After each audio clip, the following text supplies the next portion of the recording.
Hello, I think we can begin. We were just waiting for the artist, Fanny Sanín, and her husband, Meyer Sasson. They'll be here in just a moment, but I don't want us to, I think that it's probably a good idea just to begin, and what I'm going to say is much less interesting than Fanny's presence and etc. So I think beginning is, oh, you can't hear me? Oh, should I repeat everything I was saying? Can you hear me? Okay, maybe I should just take this off. Okay, anyway, as I was saying, the artist will appear very shortly, so we'll be very happy when she comes. I am Edward Sullivan. I'm a professor here at the Institute of Fine Arts, and I've been here for a number of years, and my area of expertise, or the area in which I work, is the modern art of Latin America, modern art of the Americas, really. And I also have the great privilege of having been or being the curator of the exhibition that gave rise to this program. So, a few words. I don't have things, I have plenty of things prepared, but I don't read things, so I'm not going to give you an academic paper. I'm going to simply talk about myself and not about myself, but about myself as the curator and how everything came to be. But first of all, I do want to thank a few people and entities. And first of all, we are very grateful to my institution, where you are all sitting, the Duke House. Of course, many of you know, or probably most of you know, that this is one of the last of the remaining grand residences on Fifth Avenue. It was the Duke family house, as in Duke University and Duke Tobacco, and it was built in 1912.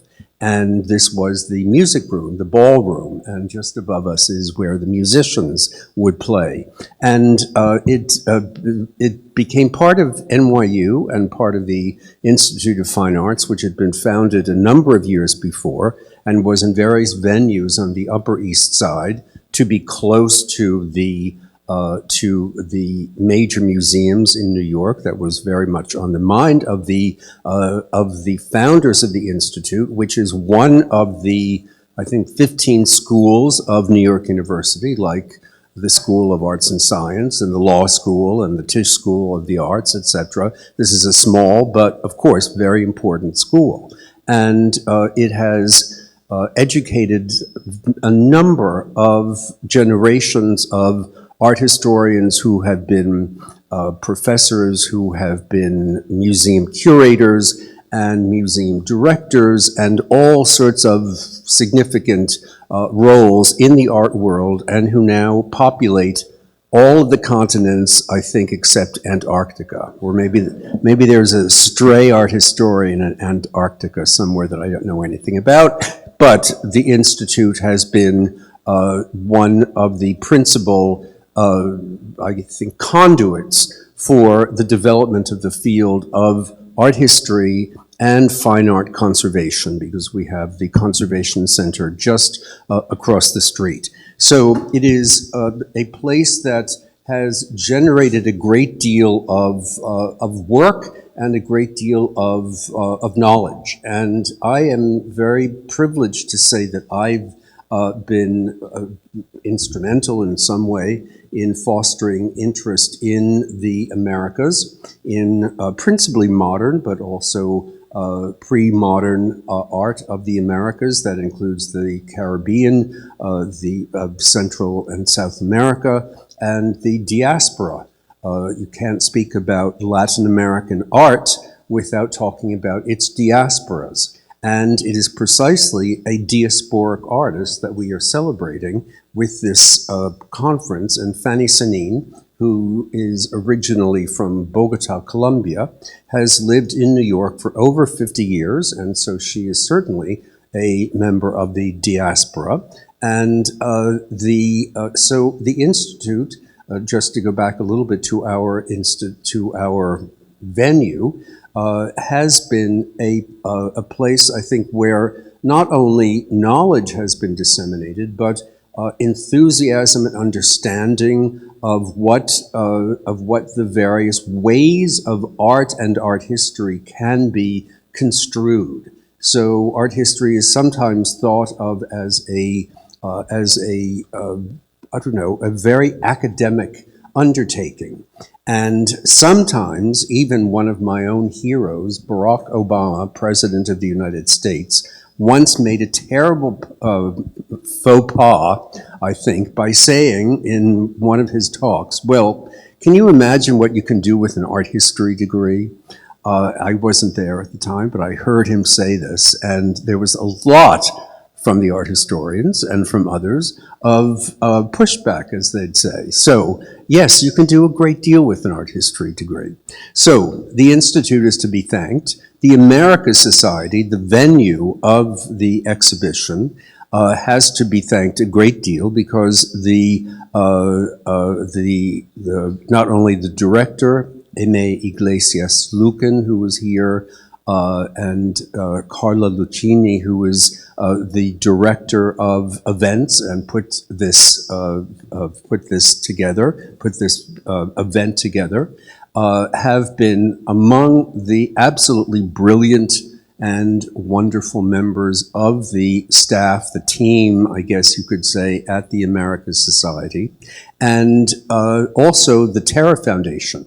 The Terra Foundation was created a number of decades ago, and its original mission was to collect and to display, originally in a museum that was in Chicago, now closed, but the Terra Foundation has been traditionally dedicated to North American art, but in the past decade, there has been much more of a realization that you cannot really use the term American art and just talk about the United States or North America.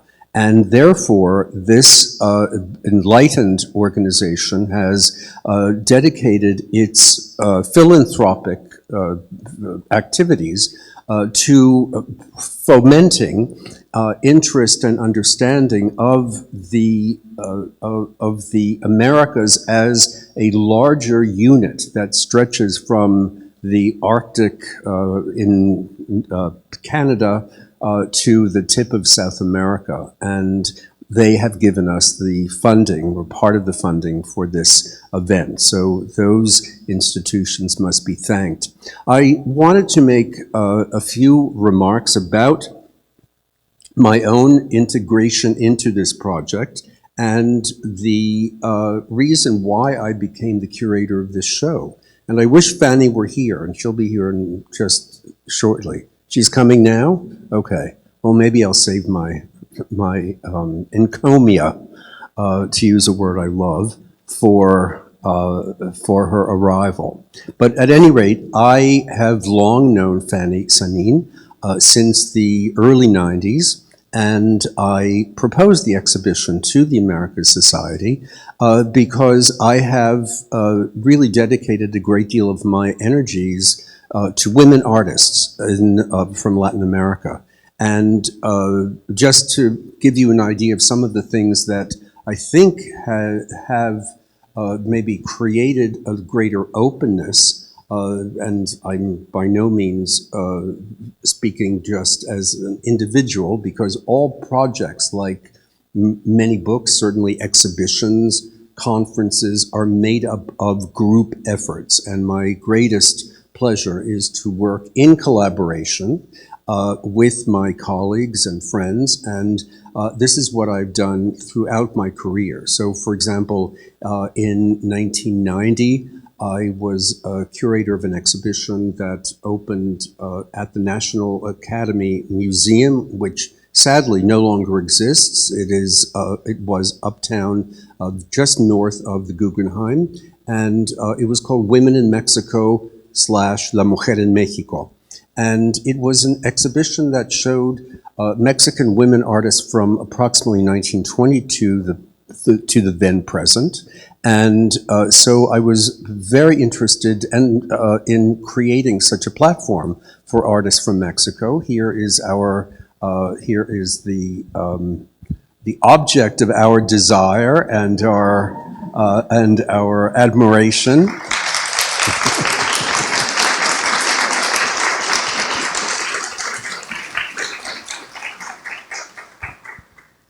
Welcome, Fanny and Meyer. I was just going to say a word or two about you, so I waited to do that.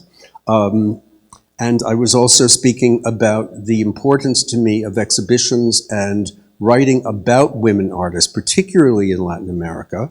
And I could speak to a very great extent about this subject, but my time is very limited, and I will simply say that I have found, even from the beginnings of my career, that women artists have traditionally had a very difficult, in general, a very difficult time to break into the art worlds in their respective cities, countries. Prejudices against women artists and professional women artists have been in existence for a very long time. When academies, for example, the first academy in the New World that was created, which was the Academy in Mexico City in the 1760s, women were not allowed. And when they were in the 19th century, they were allowed into classes for still life painting and others, for example, painting on ceramics. Women were not allowed in classes where the nude model was drawn, and there were so many cultural and societal expectations that when women artists got married, they would stop their careers and, in general, just stop their work and dedicate themselves to their families. It was a very patriarchal system, and of course, this happens in many other parts of the world. But I think that set the stage for a prejudicial attitude that continued for many, many years. And even into our own time, there are problematic issues associated with women artists. And I think we are seeing right now many people whose careers are extraordinary that are being either discovered or rediscovered.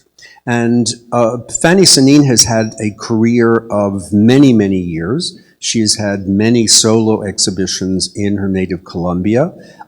She is someone who was shown in art fairs, biennials, and all sorts of public manifestations all over the world. But she never had, as a resident of New York City for over 50 years, I have always been surprised that she did not have a solo show in a institution in New York City. There's one exception, and that was a small show in 2019 right here in the Institute. So the Institute was, I think, at the forefront of promoting the art of Fanny Sanín. So, but I was very anxious to help in this effort and proposed the idea to the Americas Society. And thus we had this show that is on until the 26th of July. So if you have not seen it, it is at the Americas Society on 68th Street and Park Avenue. And I think it would be, particularly after this symposium, very worthwhile to go to the show and see the extraordinary examples of Fanny's work, which are both hard-edged geometry, which she is best known for, but we also went to her beginnings as a gestural abstract artist when she was in Colombia, when she was working in the UK, as well as in Mexico. So she's had this very significant international career, but this is, I think, a moment of real celebration because of its presence in New York City and the fact that seeing it within the fabric of so many clusters of museums and galleries that are in our city, nominally one of the capitals of the art world and of the world in general. So I think this celebration is very merited. And we all thought together, all of us at the Americas Society, thought what better way to celebrate the art of Fanny than to gather together younger scholars who are working on a wide variety of art of women in abstraction after the post-war period, and look at a wide variety of approaches, not necessarily only in the Americas, but worldwide. So we have really a global representation, and I think that the papers that you will hear and the comments in the question and answer period today and also tomorrow, where when the conference continues at the Americas Society tomorrow afternoon at 3, I think it is. You will have, after hearing all or some of these papers, something of the context into which Fanny belongs, because artists always are, and particularly, I think, artists who are working in a particular genre, such as abstraction, need to be seen as a part of a continuum. So this was our idea, and I am sure that it will be very happily realized in this conference. So what I want to do now is introduce Aimé Iglesias Lucan, and Aimé, as I said, is the director of the art program at the Americas Society. She is a product of the Institute of Fine Arts, having been a student here, a graduate student here, as well as at Rutgers University. And Aimé is a great personal friend, but also somebody who's incredibly accomplished in the museum and the world of research in her native Argentina, and of course here, where she has been for a number of years, and has been doing spectacular work and presenting major exhibitions just a few blocks down from here. And Aimé will do the introductions and make additional remarks. So thank you very much. I'm just going to return.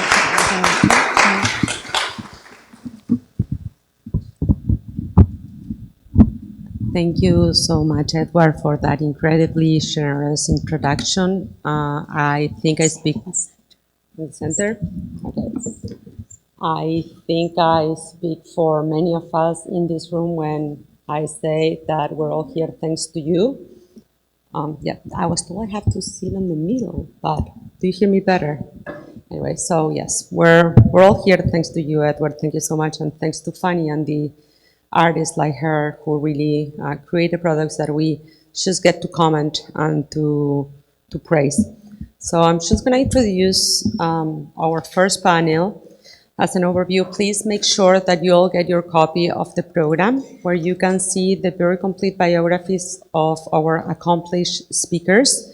I will introduce each of them simply by title or the first line, because I know you can read here, which is much more interesting than hearing my voice. And I will be conducting the Q&A, so if you have any questions, please write them down. We'll have a space for that. So our first panel is Abstraction Throughout the Americas, and we're going to start with Ana Franco, who is an associate professor in the Department of Art History at the Universidad de los Andes in Bogotá, Colombia, and will be moving to Rice University in the summer of 2025, where she will take a position as associate professor in art history. So thank you, Ana.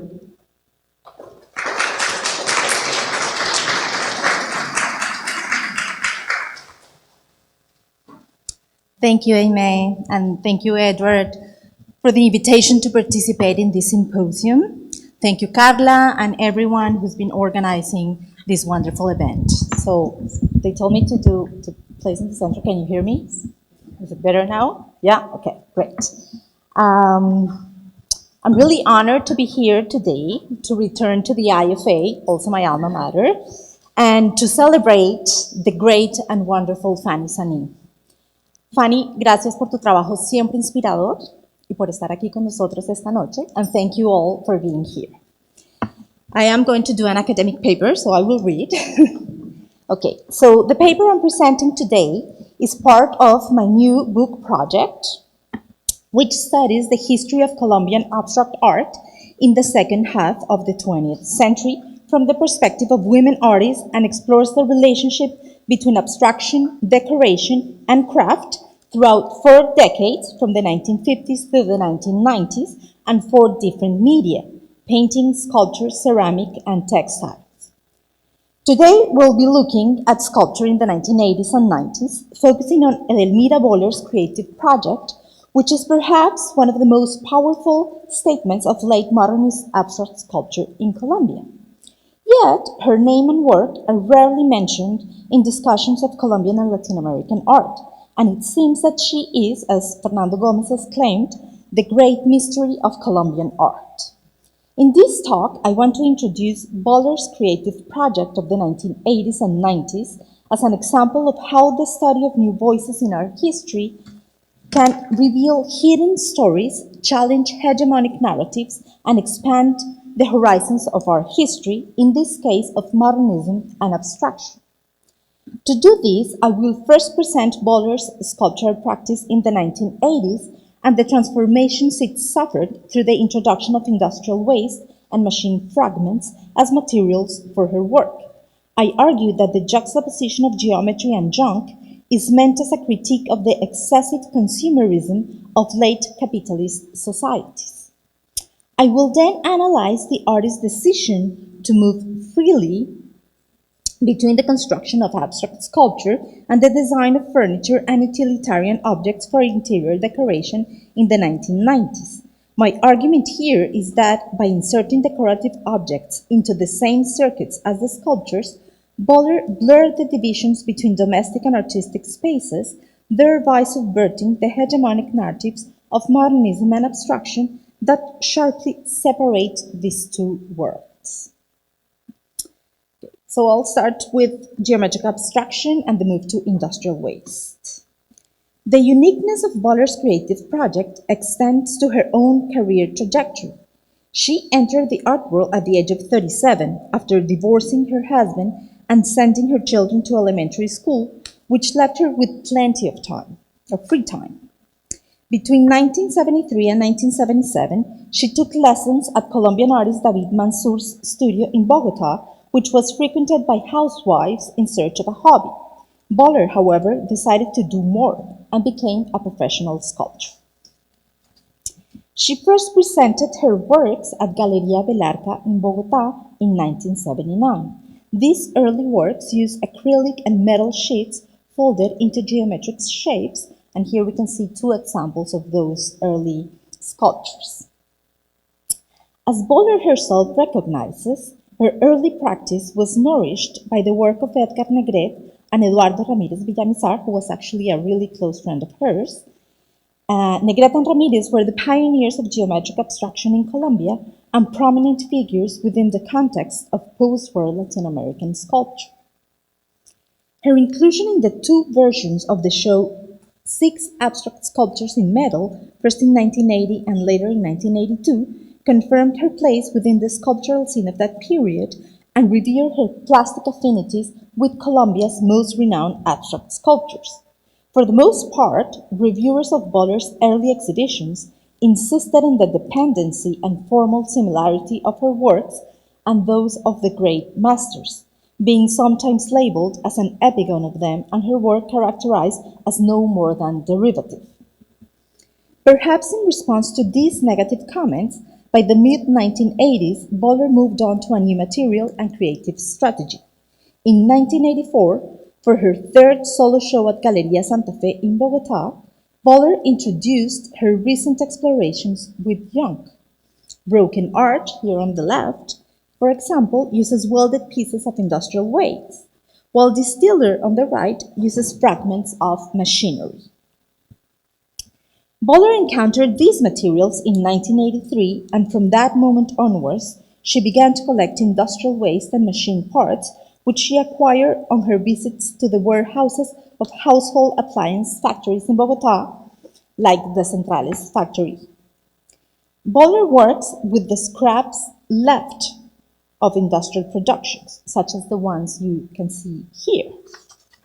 Her own house and studio began to fill up with these materials, which she very carefully began to organize and classify to later include in her pieces. And here you can see this is how she organizes the material in her own house and studio, and she calls this a library of industrial waste.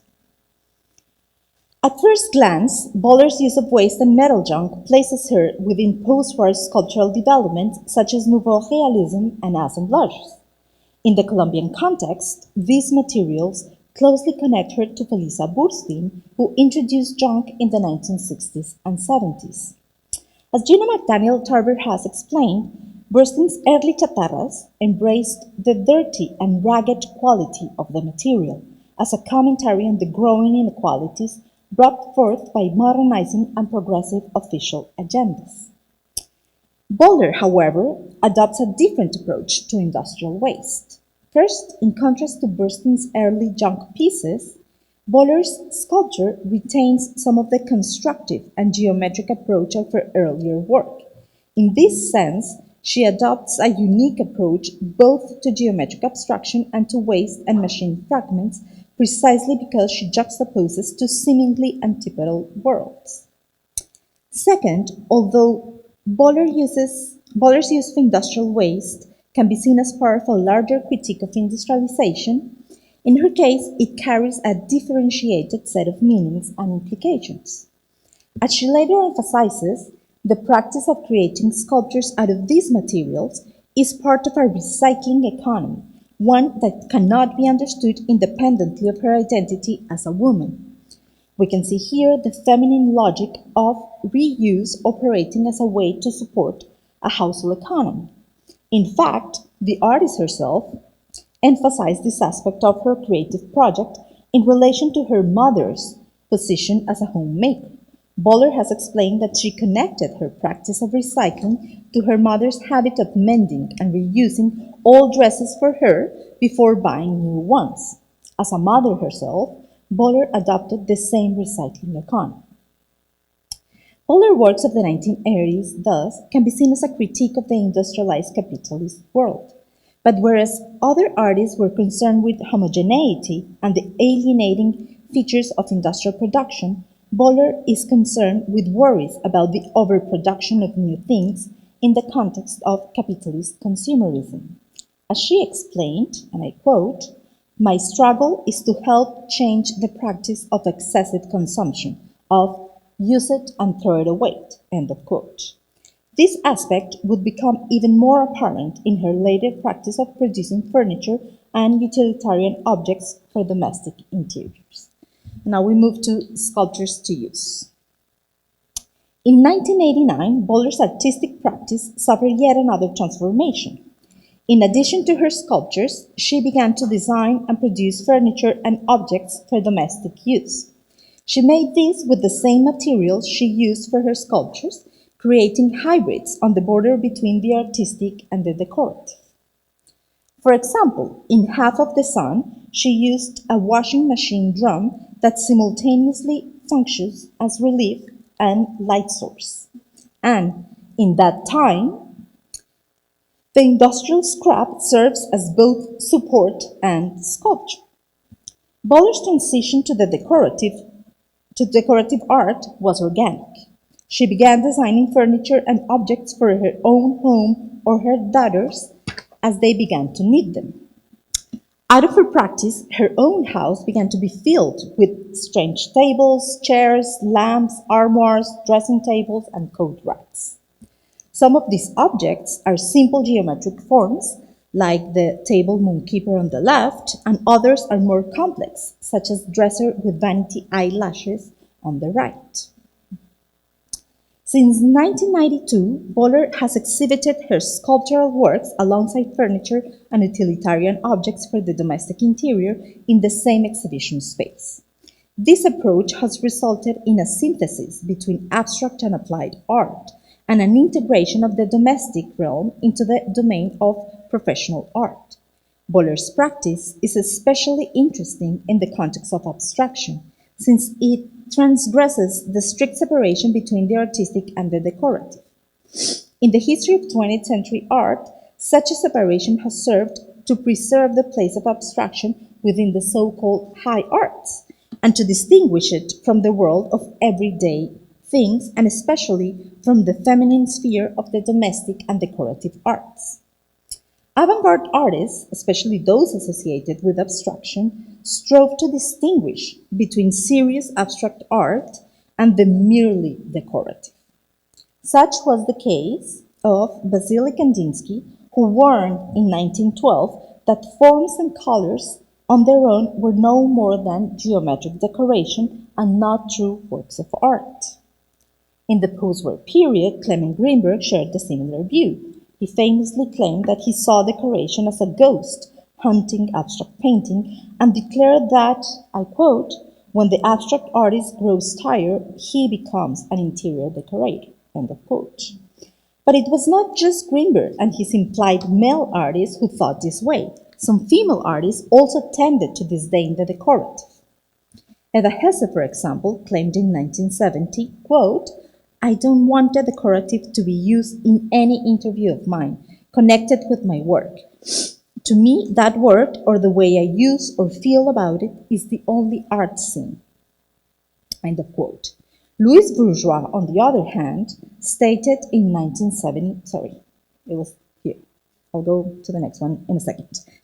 Louis Bourgeois, quote, said, and I quote, "When you work in the school of abstraction, you have to avoid the decorative," end of quote. Now we go here. The association between abstraction and decoration was equally alive in the context of Colombian art.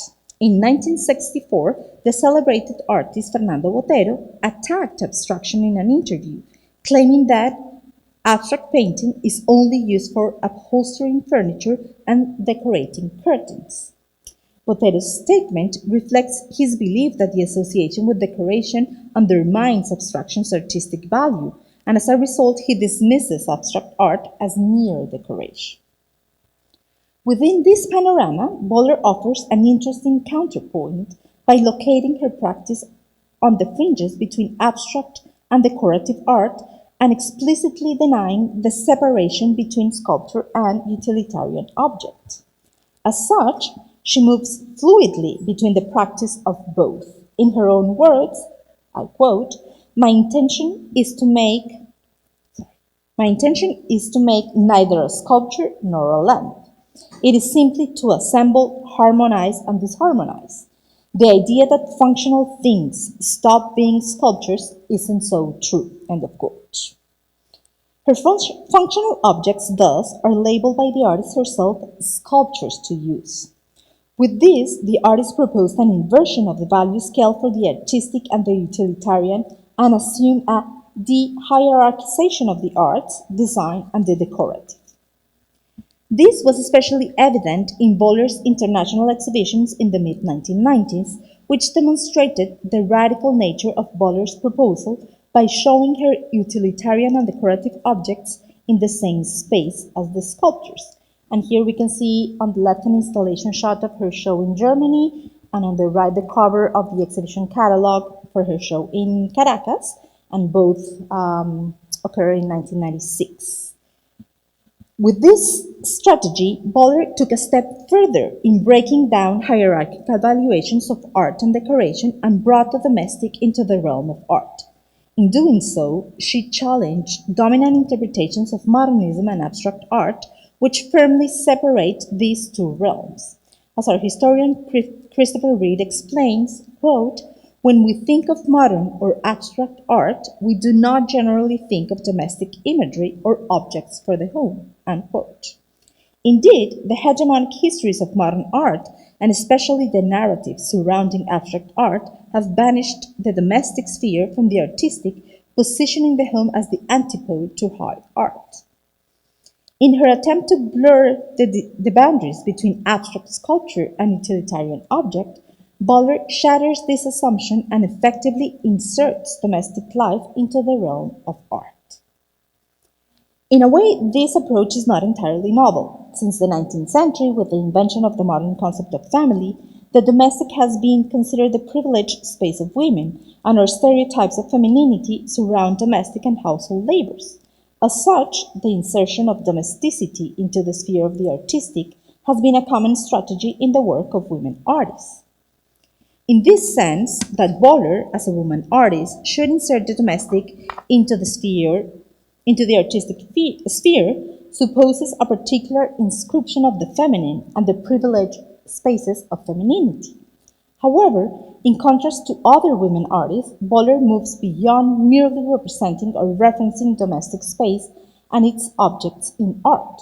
In her artworks, she actively produces the domestic, and in doing so, she proposes a radical practice of abstraction by decisively merging the spaces of domesticity and art. And if you're riddled by the comparison with Beatriz Gonzalez, we can talk more about it in the Q&A perhaps. It's really interesting, I think. Okay, so to conclude, the study of Boller's creative project is part of a larger research initiative aimed at elucidating the hitherto hidden histories of women artists in abstraction in Colombia and Latin America.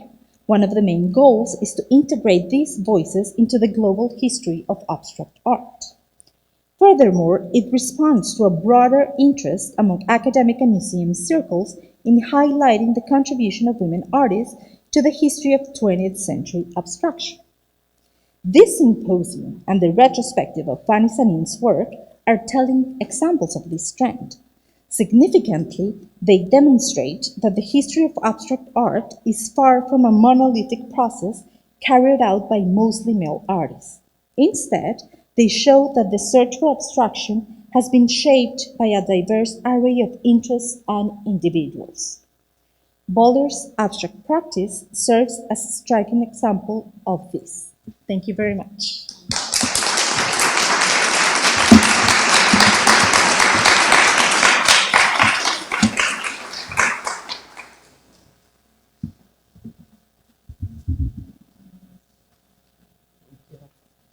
Thank you so much, Anna. That was a fantastic presentation. I want to introduce now Delia Solomons, who is an associate professor of modern and contemporary art at Drexel University. Thank you. Just so you know, they can hear you in the back. Just said that it's because they couldn't. Sorry?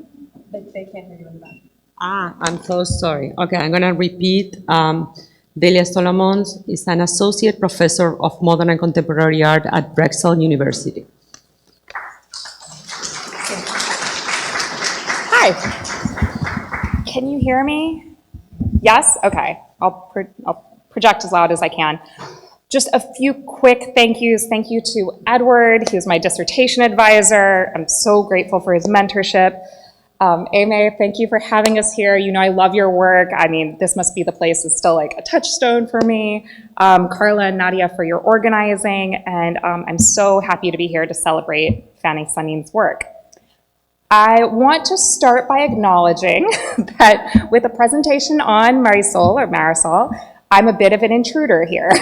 Marisol clearly does not practice pure abstraction, and she's most closely associated with the decidedly figurative movement of pop art. Scholars have not connected her to abstraction except in quick passing references. However, in this talk, I'm excited to share some new research exploring Marisol's intensive engagement with abstraction, and this was spurred by Ame's and Edward's kind invitation. I'm very open to feedback. This will likely play some role in a book I'm developing on Marisol in relationship to containment on political, cultural, and emotional levels. So let's dive in.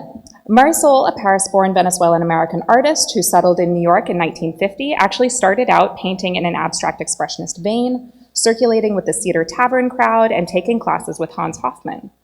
While she later became dismissive of her early abstract canvases, in drawings throughout her life, you can see how she adapted gestural abstraction to serve as technicolor, energetic fields surrounding and activating her rather monstrous family groups. You can see, baby, mother, scary father.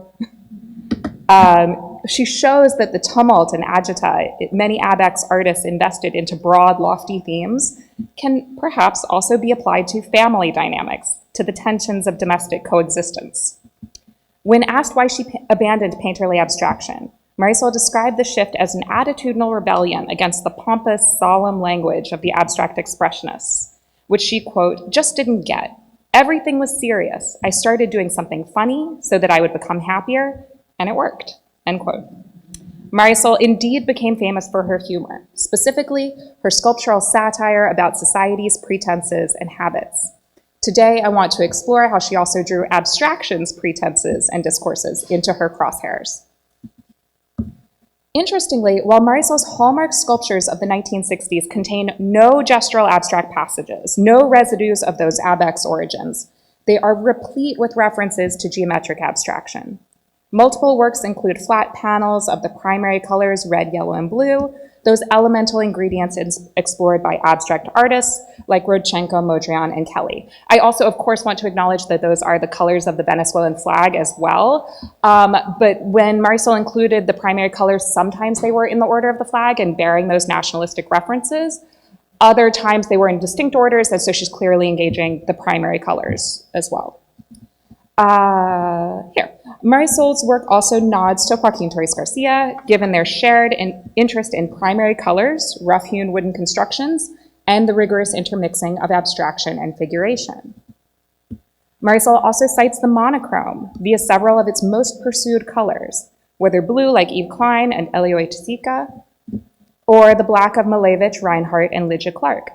Like her Brazilian contemporaries, Marisol challenged the dictum that the monochrome belonged to the flat plane, confined to some purity of medium pursuit that rigidly divided flat painting from traditional sculpture. Marisol's works, bluntly juxtapose multiple artistic languages, abstraction, representational painting, and you can see hints of it in the profiles there, real objects like the, shoes, and cast faces or cast body parts. I find it interesting that obsessions with abstraction's purity, its total disavowal of any figuration, has led scholars to ignore not only abstraction's role in her work, but also her relevance to abstraction, to discussions like the ones we're having today, which makes me particularly excited to participate in this expanded conversation. Okay, perhaps the elephant in the room.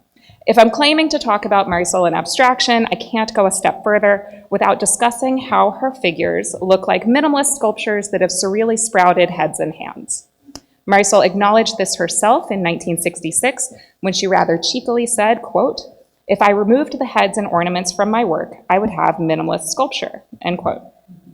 In 1962, she exhibited these as well as other, where was I? Sorry, I should have stopped with the pointer. She exhibited these columnar boxes to rave reviews and a ton of press attention before the 1963 exhibitions heralded as the advent of minimalism. And I'm showing you works from Robert Morris's and Anne Truth's solo shows that are often marked as that. I stress chronology not to declare the minimalist derivative of Marisol. They had very different conceptual projects, but rather to absolutely refute claims that Marisol drew that boxy core from minimalism. After all, before Morris built and toppled column in a performance, Marisol constructed T for 3, which, perched on rockers, bears its own compelling kinetic potential. But of course, both of those came after and separately from Lygia Papi's neo-concrete ballet, which set columns into motion across the stage. And as a bit of an aside, but something I want to pursue more, although Papi and Marisol didn't seem to know each other, they bear some striking parallels. You have the theatrical arrangement of columns, attention to found wood grain lines, and human heads in dialogue with confining boxes. While Marisol didn't derive the columnar body from minimalism, she was inspired by minimalism's efflorescence to craft several slicker, pared-down sculptures in the mid-60s. Her conversation with minimalism especially played out in spring 1966, when her solo show at Sydney Janis coincided, they opened just 2 weeks apart, with the Minimalist Showcase Primary Structures, arguably the two hits of the season. So, what is Marisol saying to minimalism? If the minimalists sought to rid sculpture of all traces of the human form in order to move beyond the traditional statue, Marisol shows how readily their human-sized structures imply that anthropomorphism they tried to shirk. It's like she pictured all of their primary structures spontaneously generating body parts to the consternation of Donald Judd and his cohort. Take the hands, for example. If many geometric abstract artists use de-authored manufacture to subvert obsessions with the artist's gesture or hand, Marisol appended to her boxes casts of her own hands. Hands which are ironically not handmade, but rather indexically cast. To explain these self-references, she said, quote, "Whatever the artist makes, it is always a kind of representation of self, even when it is a painting of an apple or an abstraction," end quote. Here, she directly challenges the very prospect of authorial nullification. Anna Chave has thoughtfully argued that while de-authoring rang as radical for white straight men secure in their entitlement to speak, de-authorship hardly augured emancipation for those habitually disempowered. Marisol's presence as a Venezuelan American immigrant woman was important to mark, not erase. Within this exclusionary world, she achieved remarkable prominence among the critics, the popular press, and gallery goers. But even she was not immune to sexist presumptions, and angrily scrawled one such delegitimizing remark in a notebook, and this is one that I found in her archives, and that underlined passage reads, "Are you the wife of the artist?" end quote. Her contemporaries like Zelia Sanchez and Carmen Herrera recounted similar experiences, as I believe fellow panelists may discuss today and tomorrow.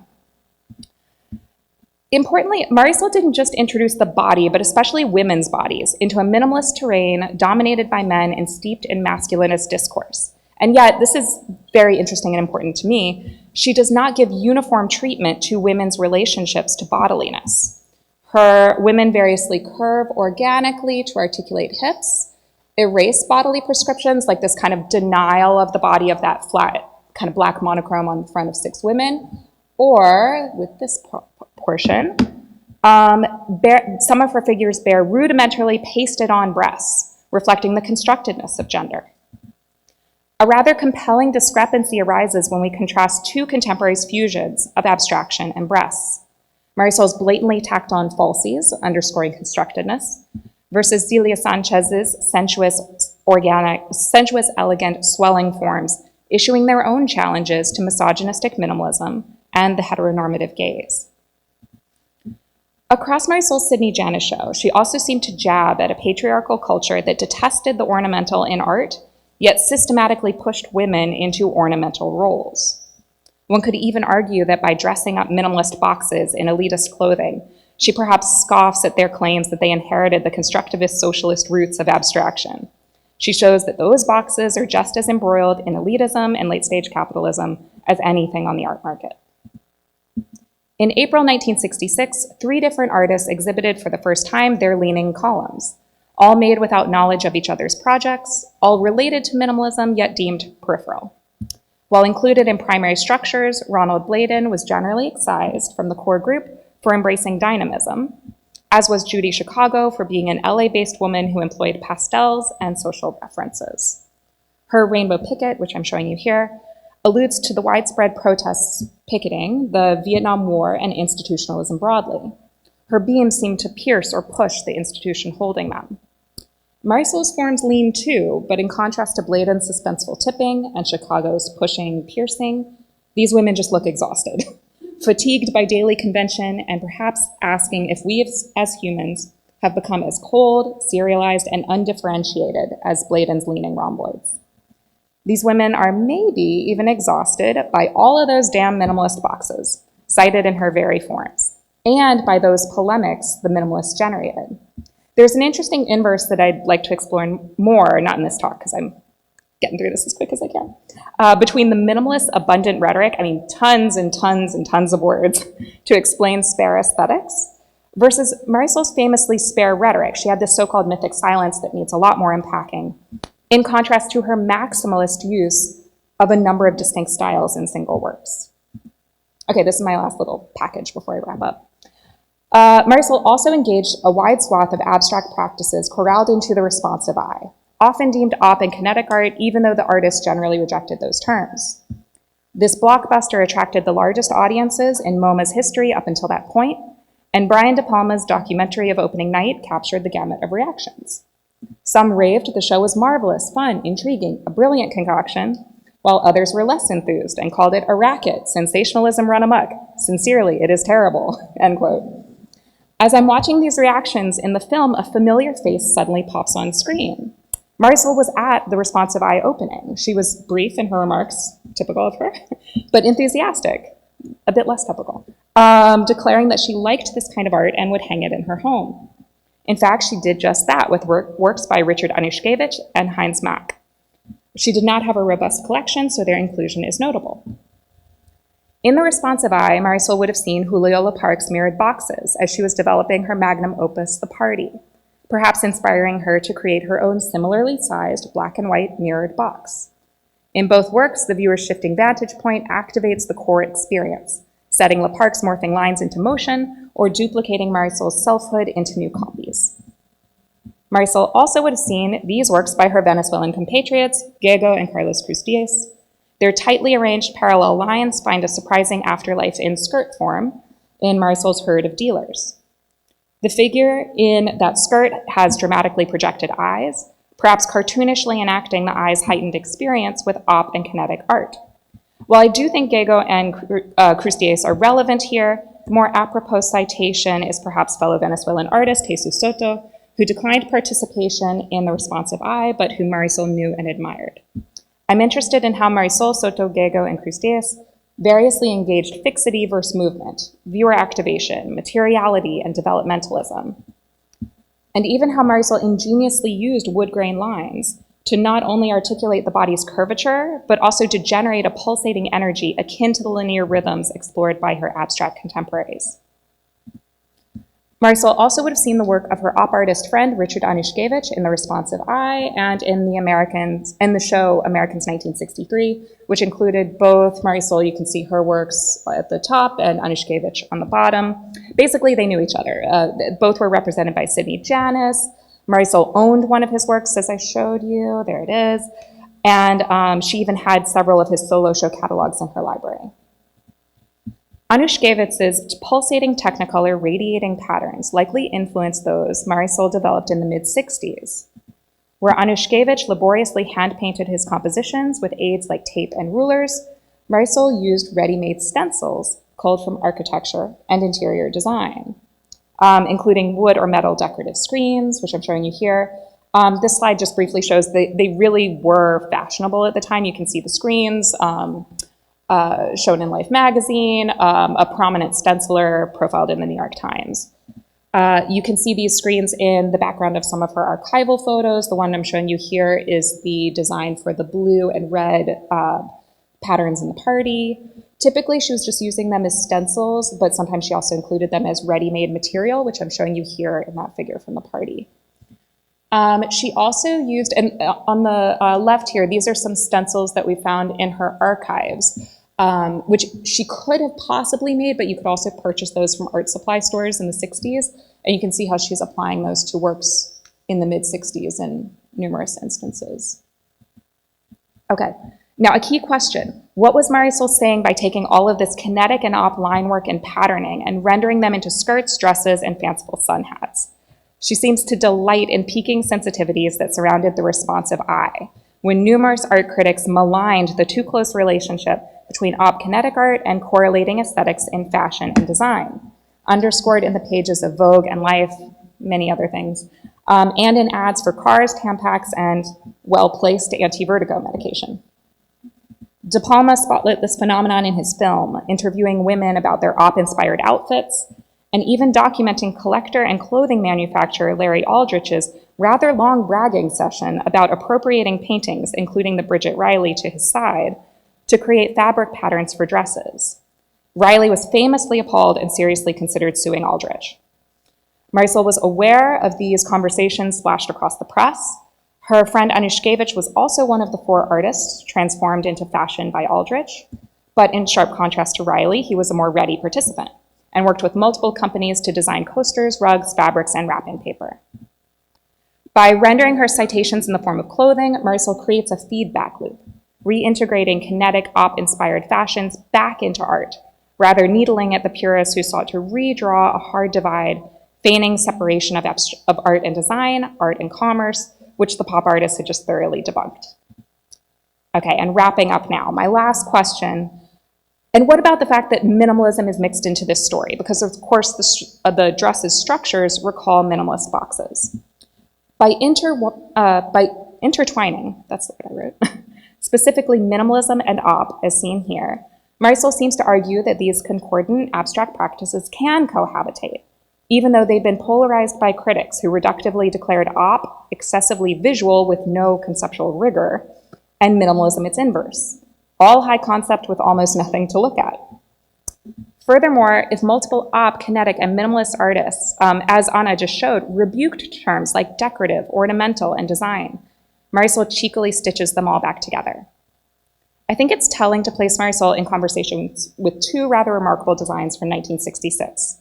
The primary structures dress worn by a visitor who made a splash at the primary structures exhibition opening, and the extreme fashion show that opened the film Qui êtes-vous, Polly Magoo? These performances / designs have never been connected to Marisol's works, despite the striking resemblances. Geometric bodies with hyper-real or real faces, hands, feet, and sometimes legs, which appeared at the height of Marisol's fame. Bringing these images together underscores how all three offered funny, irreverent rejoinders to multiple discourses surrounding geometric abstraction in the 60s. They inject humor into disciplines that tended to take themselves quite seriously, interloped women into a misogynistic scene, and pointed to the fact that these practices had perhaps not abandoned bodily implications or commerce as much as they'd claimed. These are just some of Marisol's antics with abstraction that I'm interested in exploring. Thank you. And thank you, Anna.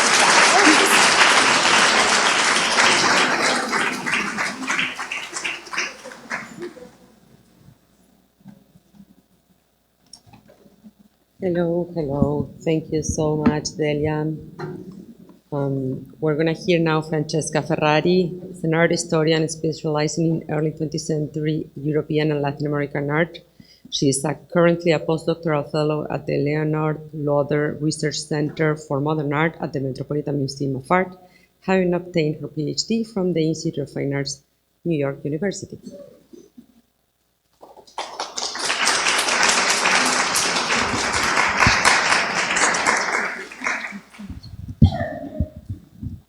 Thank you so much, everyone, for being here. Thank you, Aimee and Edward and Carla, for the introduction, for the invitation to present alongside such distinguished scholars and friends.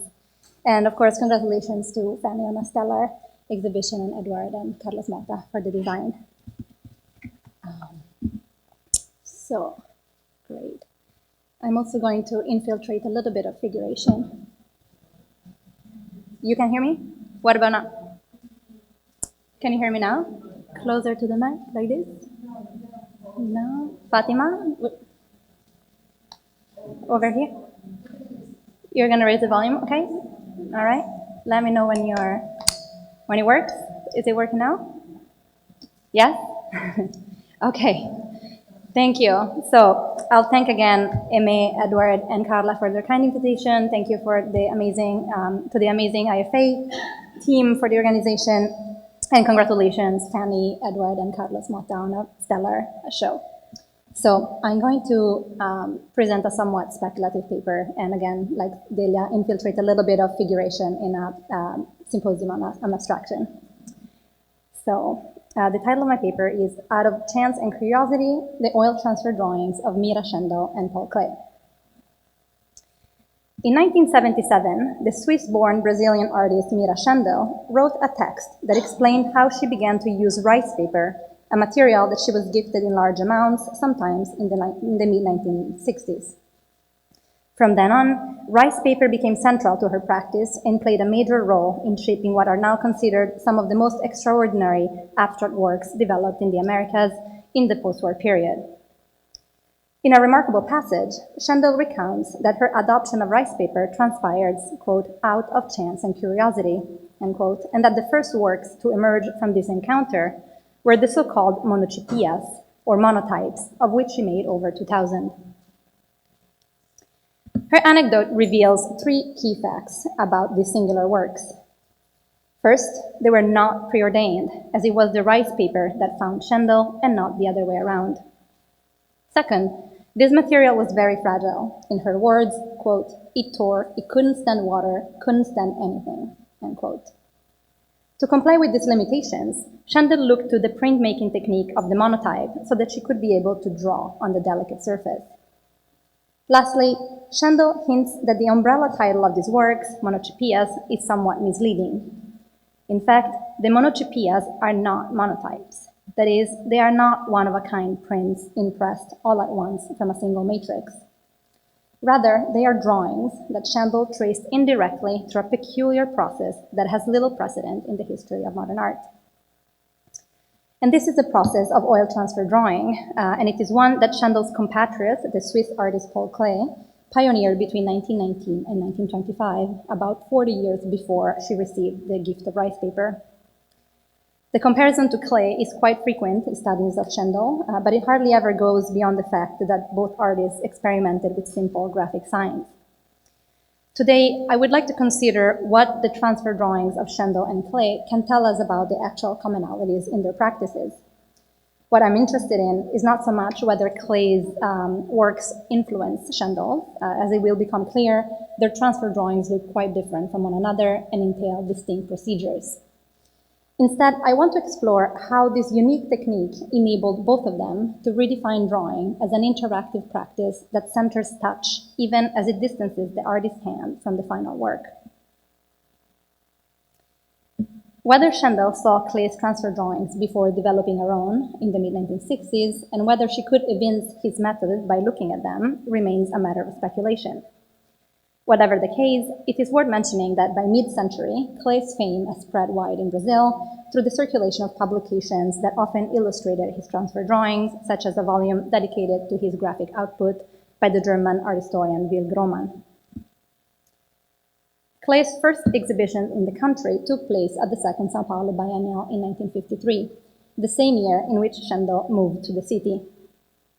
65 of his works were installed in a special exhibition organized by the German delegation, here photographed during a visit of the state governor Lucas Nogueira Garcés and his wife Carmelita. The honor of exhibiting in a special gallery was extended to just few other modernist artists, such as Alexander Calder, Edvard Munch, and Pablo Picasso. Since Schendel was in town and was familiar with the biennial, having showcased her own work in the previous edition, it is easy to imagine that she visited this grand exhibition and observed the works by Klee that it displayed so prominently. Several transfer drawings were on view, including the 1922 picture from the boudoir hung behind the Garcéses. To execute drawings such as this ominous rendition of a vaginal form, Klee layered 3 sheets of paper. On top was a pen drawing of his own making. Beneath this drawing, he placed an improvised sheet of carbon paper, the underside of which he slathered with a dark, viscous substance, usually an oil-based printer's ink. Under these 2 sheets, Klee positioned a 3rd, virgin sheet of paper, which served as a receiving support for the transfer drawing. Once these individual sheets were in place on top of one another, Klee used the metal point of a stylus to retrace the pen composition, applying pressure from above so that the inked surface of the carbon paper released oily marks onto the receiving sheet underneath. In this way, the lines that Klee touched on one piece of paper manifested through indirect contact to another. Typically, Klee supplemented the resulting drawing with watercolor, exploiting the chemical antagonism of water and oil so that the 2 mediums could overlap without mixing. Other transfer drawings included in the Second São Paulo Biennial show that transfer, for Klee, also entailed transformation. He modified the original picture not only by adding color, but also by eliding elements like the letter N visible on the lower left of the drawing for the picture bird islands over here. Despite these interventions, Klee's transfer drawings can seem highly mediated, if not impersonal. His convoluted process minimizes the manual skills traditionally associated with draftsmanship, so much so that art historians often describe it as little more than a set of automatic operations, sometimes even relating it to means of mechanical reproduction. Yet, a comparison with the monotypias calls attention to the fact that, notwithstanding the indirect nature of Clay's process, of the transfer process itself, both Clay's and Schendel's drawings possess intensely tactile and interactive qualities that foreground the actions of the artist's hand and its cathartic interplay with materials.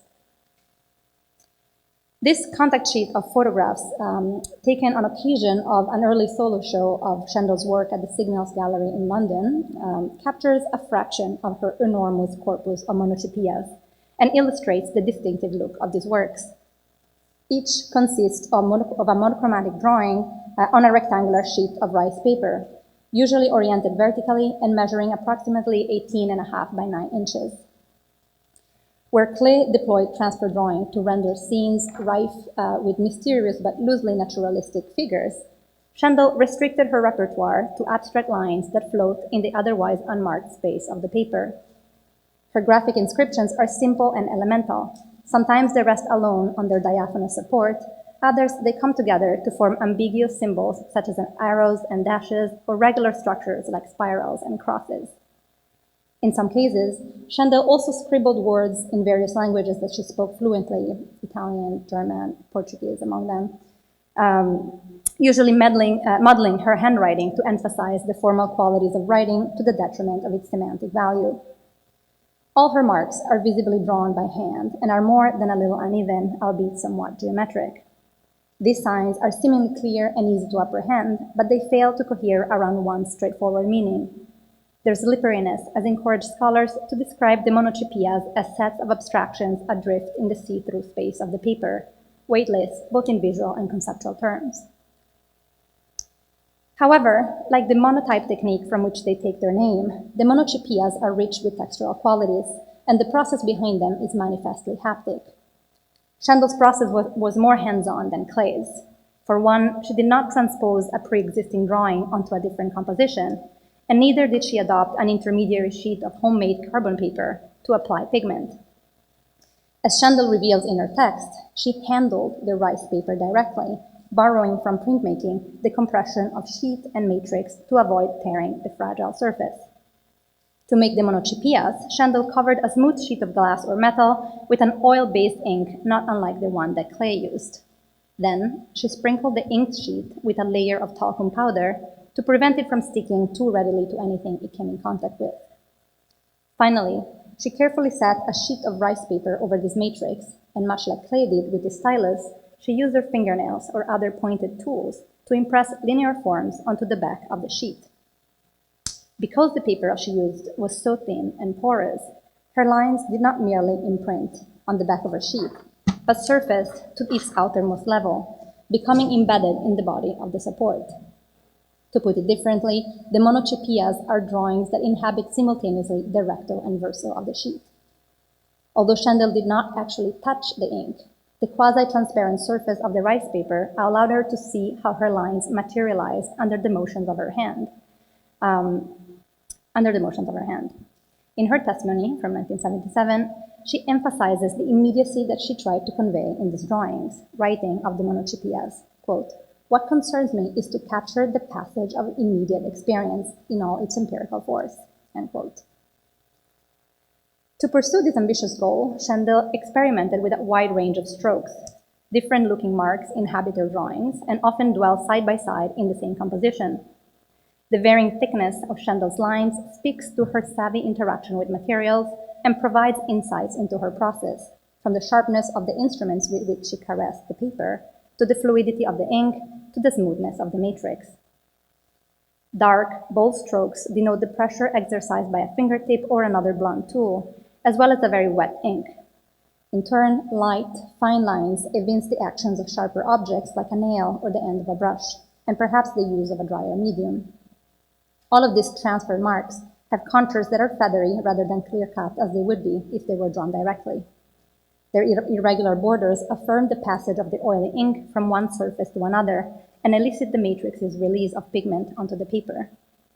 The yellowish halos that surround each line also underscore this physical encounter, as they signal a deformation in the makeup of the paper where the moisture of the ink seeped into it. Moreover, some of the transfer drawings present hazy areas that possess sort of a painterly quality. These faint, cloud-like effects derived from the slight pressure that Schendel exercised on the surface as she manipulated the works.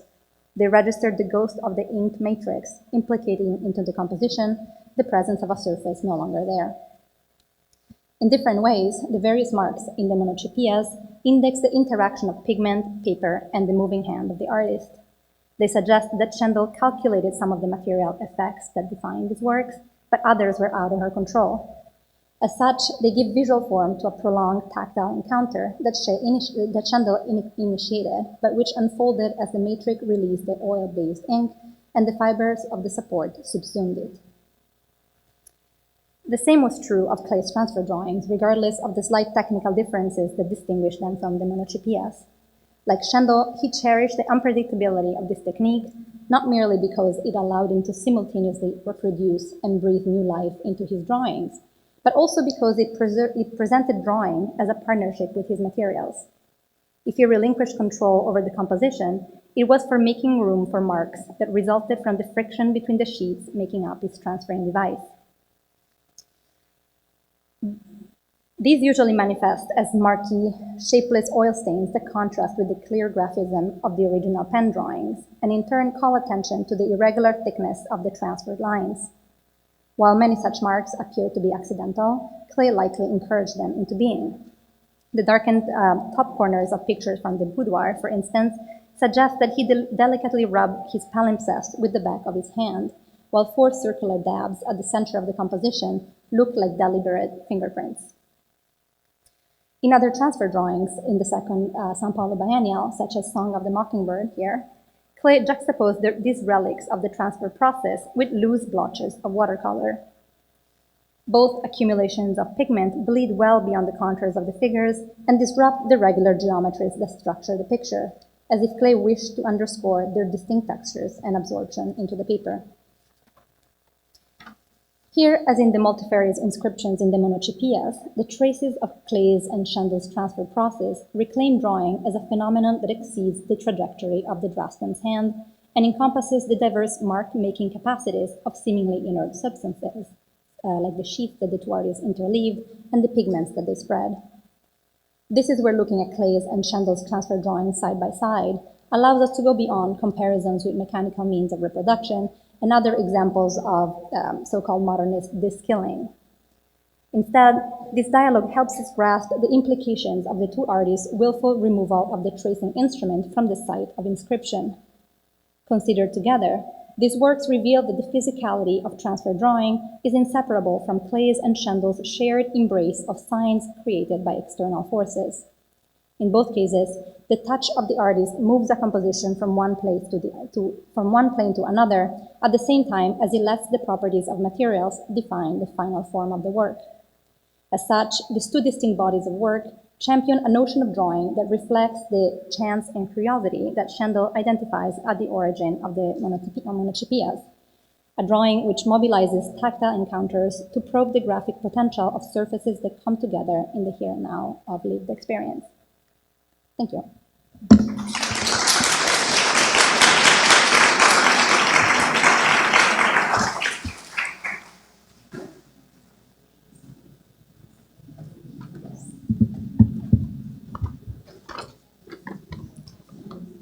Thank you so much, Francesca. Our last presenter in panel 1 is going to be Vivian Lee. She's the Lupe Murchison Curator of Contemporary Art at the Dallas Museum of Art, where she has been since 2019.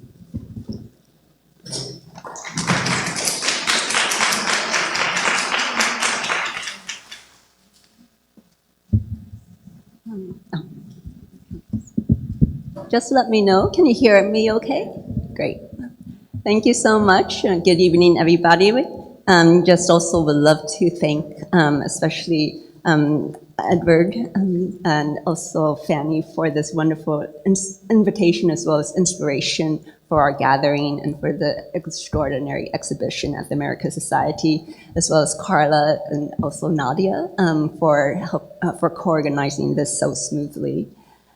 So today,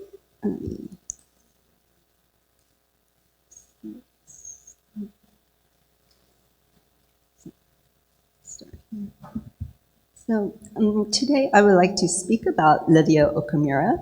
And so in her, this work installation 2, created in 1981 for the 4th Medellin Art Biennale in Colombia by Okamura, is a key example from her Situation series of wall-bound installations, primarily structured around the concept of the line. Straight lines connect two purple planes on the wall and the floor.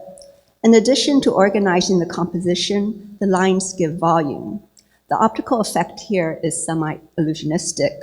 While the lines on the right are tangible, physical black nylon elastic cord from the wall, those on the left are merely drawn in graphite.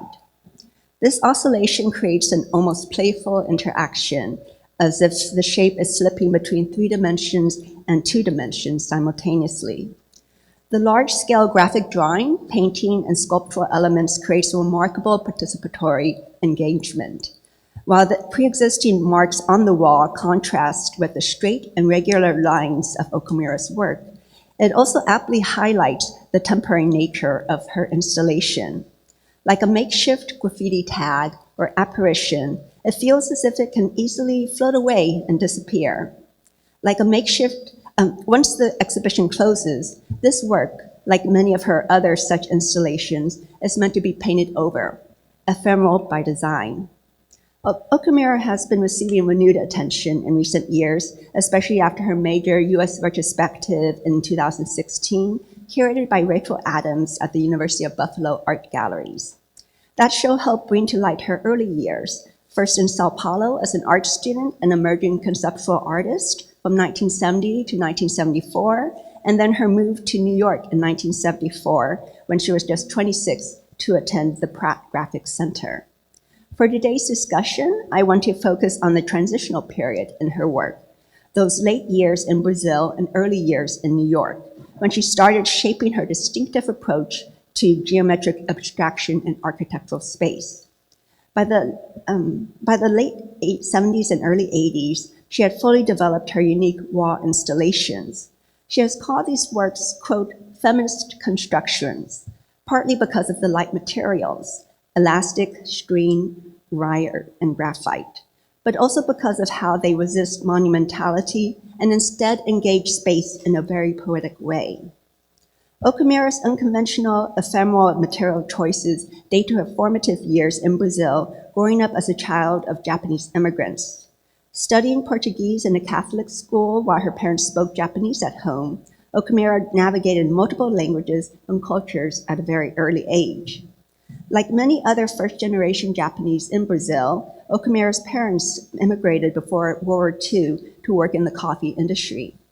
Though she traces the origins of her art back to her close relationship with her father, a trained calligrapher, the experience of various languages and cultures initiated Okamura in the perceptual multiplicity of the world. Buoyed by the support of various teachers and mentors who recognized her early artistic talent, Okamura was admitted in 1970 into the newly established art school, Fundação Armando Alvarez Pendiato, or FAAP, in Sao Paulo. There is not much about international contemporary art available in Portuguese at that time, and due to her working class family background, she could not afford the imported Italian, English, or Spanish art magazines to learn about international contemporary art like her peers coming from more elite backgrounds. Yet Okamura's proficiency in Japanese allowed her a very special window into the international art world. In a bookstore in Sao Paulo's Japanese district of Liberdade, she came upon the leading Japanese contemporary art journal, that you can see on the screen, Beijo de Techo. Though she only purchased 2 to 3 issues of the journal in total, each informative issue had detailed articles on a variety of artistic practices at that time, from Duchamp to Jasper Johns and Andy Warhol, as well as the Japanese Gutai group and Fluxus. Okamura was particularly impressed by the special issue of Beijo de Techo that year, in 1970, dedicated to the influential 10th Tokyo Biennale. With 40 conceptual artists from the US, Europe, and Japan participating, she excitedly shared the issue with her classmates at school. The Biennale commissioner, prominent critic Nakahara Yasuke, selected young artists in their 20s and 30s with an emphasis on post-minimalism and conceptualism. With post-minimalism's emphasis on process, space, and materiality, and conceptualism's ephemeral strategies, Nakahara also encouraged artists to draw inspiration from the site. 17 of the 40 artists traveled to Tokyo to install, including Christo, Richard Serra, Carl-Andre Solowit, and Daniel Buren. As you can see, Andre scattered rusty steel bits on the floor, and Inokira Koji on the right covered the floor with sheets of paper soaked in machine oil. Inspired by what she saw on these pages of Bijutsu Techo, and without the means for a traditional studio practice to prepare works for exhibitions, Okumura started creating works on site using everyday materials.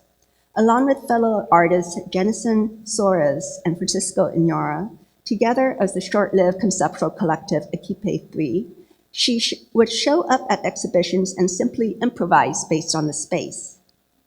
Describing her guerrilla practice, quote, like a blitz, one such piece, Relocation of the Cube, involved digging a pyramid-shaped hole in a garden, since all the exhibition spaces were already taken by the time they arrived there.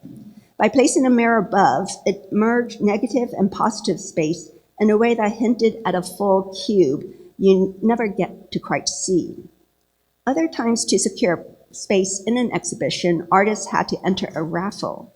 Once in 1972, Okumura won a space in the Sao Paulo Young Contemporary Art Exhibition raffle.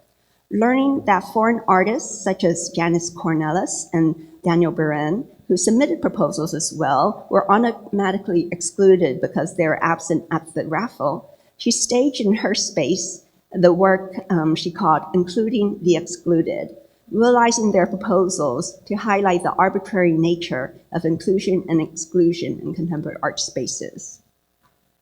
Talking with her, she said that none of the artists probably knew that she recreated or created their proposed works, but that's besides the point. Starting in 1971, she brought her interest in ephemeral forms and perception indoors into gallery spaces, using the wall and floor as her main materials. At the Young Contemporary Art Exhibition in Sao Paulo in '71, she debuted her Different Dimensions of Reality 1, 2, and 3. In Different Dimensions of Reality 2, 5 overlapping squares are painted on the wall. The largest square is scaled just over 5 feet tall at average human height to allow the viewer to fully encounter the work with their body. Superimposed in front is a row of 9 increasingly spaced white L-shaped panels of diminishing size, creating the illusion of the squares cascading off the wall and traveling along the floor as if sliding between the 2 and 3 dimensions. The cast shadows of the panels heighten this dynamic illusion of horizontal movement pulsating to and from the wall. Similarly, in Different Dimensions of Reality 1, a painted 3-dimensional box seemingly opens out with an actual metal panel that not only hangs down, but sits propped onto the wall, casting a shadow for added dramatic effect. Simultaneously, like Okumura, other emerging artists internationally were experimenting and blurring the boundary between illusion and reality. Okumura was aware of the Japanese conceptual artist Jiro Takamatsu, for example, who painted shadows on found objects and even directly on gallery walls. And this is in his very first gallery solo show on screen. Argentine artist Liliana Porter at this time was also creating shadow murals, engaging with visitors in gallery spaces and exploring trompe-l'oeil effects in print, such as her early 1970s silk screen print of a nail on which an actual piece of string is tied, or on the right, a wrinkled paper on top of its printed shadow. Yet Okumura's blurring of illusion and reality on the wall was distinct from her contemporaries in the distilled spatial language that she sought, where even the real is made to look like an illusion. Shortly after arriving in New York in 1975, she continued developing these ideas in the Parents series, works made only from elastic cord and graphite. No paint, no color, just line. These installations, which she built in the corner of her loft, were deceptively simple, floating shapes that seemed to exist in multiple dimensions at once. She even developed a way to hide the nails into the walls so that the cord looked like it was drawn directly into the wall. Okumura would take photos of these experiments too, flattening them further into graphics in space, and would use these photos in her two-dimensional prints at the Pratt Graphics Center. The lithograph of a grid of 9 different forms in the Appearance series, which was on view last year at the Americas Society, reads like a curious filmic sequence of drawings within space. Approaching geometric abstraction as a universally accessible language, Okumura has maintained that, quote, "I do not want to make a space into something it is not, but we affirm it and expand its possibilities." Unlike her earlier Different Dimensions of Reality series that she made in Sao Paulo, and its use of color, shadow, and repetition, where the real still ultimately serves the illusion of depth and movement, in the appearance only the lines, whether graphite or a cord, simply exist to reaffirm the reality of the space. Though her simple and direct constructions appear like formal spatial exercises, Okumura's works on paper, studies of interior spaces, belies a greater psychological and emotional intent. From her floor drawings around this time, from a dramatic drop in the floor on the left to the slight change caused by an inverted corner on the right, they are suggestive of her attention to the vast psychological range of interior spaces. Color re-enters her installations, not as illusionistic shading, but as solid painted shapes that span the wall and floor, such as in Metamorphosis 2. Her drawings often are plans for possible spatial works, as you can see on screen, but also in its fictional dimension, Okumura could experiment more openly the multidimensional possibilities of line and color, such as also in this spectacular prismatic diagram of the dream in evolution. By the 1980s, Okumura was well recognized in New York and Brazil. Embraced by the rising market and new venues for Latin American art in New York, in 1976, she was invited to participate in the show Iman, New York, a female group show that included Fanny Sanín at the Center for Inter-American Relations, today's Americas Society. In 1978, she also exhibited 3 times at the Cayman Gallery in New York, and the drawing was acquired by the Met in 1979, and in 1981, she exhibited in PS1 in the group show The Shaped Fields, Eccentric Forms. While in Brazil, she installed her grand immersive installation Suspension in the entire interior courtyard of the Pinacoteca, Sao Paulo. A square painted on the floor, as you can see here, and then on walls on the 2 sides of it are also painted, so that at certain points, it appears as if there's a square cube that forms at the center. With more exhibition opportunities, her exploration of multidimensional space, along with color and transparency, became more ambitious and immersive, such as her largest sculpture to date, Labyrinth. Made of a row of wire mesh, painted with bright colors she created as part of her solo show at the newly renovated Sao Paulo Museum of Modern Art in 1984. Her art sadly fell out of favor in the 1990s, though, and opportunities to exhibit grew less and less. In 1980, during the height of her career, Okumura was also invited to participate in the landmark AIR group exhibition, Dialectics of Isolation, an exhibition of third world women artists in the United States. Organized by Ana Mendieta, Kazuko Miyamoto with Zarina Hashmi, many of these female artists of color knew and were supportive of each other. The exhibition was meant to celebrate the female artists' varied practices while addressing the double bind of gender and race ethnicity. In Okumura's statement accompanying her yellow installation, diagram of the cubical parallelogram in the show, she wrote, quote, "Born in a certain space and time, carrying a certain color in the face, everyone has a personal history, obviously, though, belongs to the same space, the earth. I believe art is a way of surpassing those barriers by seeking for humanness, awareness, and freedom of individuals belonging to one nature. While fully aware of the politics of space, particularly art spaces, in Brazil as a young aspiring artist of Japanese immigrant parents, and now as a Japanese-Brazilian artist living and working in New York, Okumura's work has consistently aimed to create a more universal yet intimate space, one that invites us all to consider our own place within it. Thank you.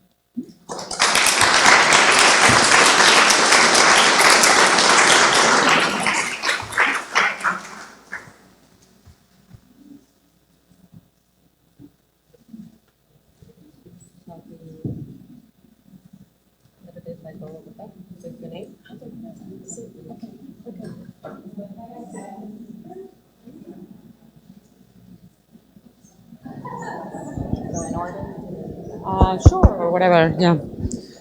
So, Vivian? Test, test.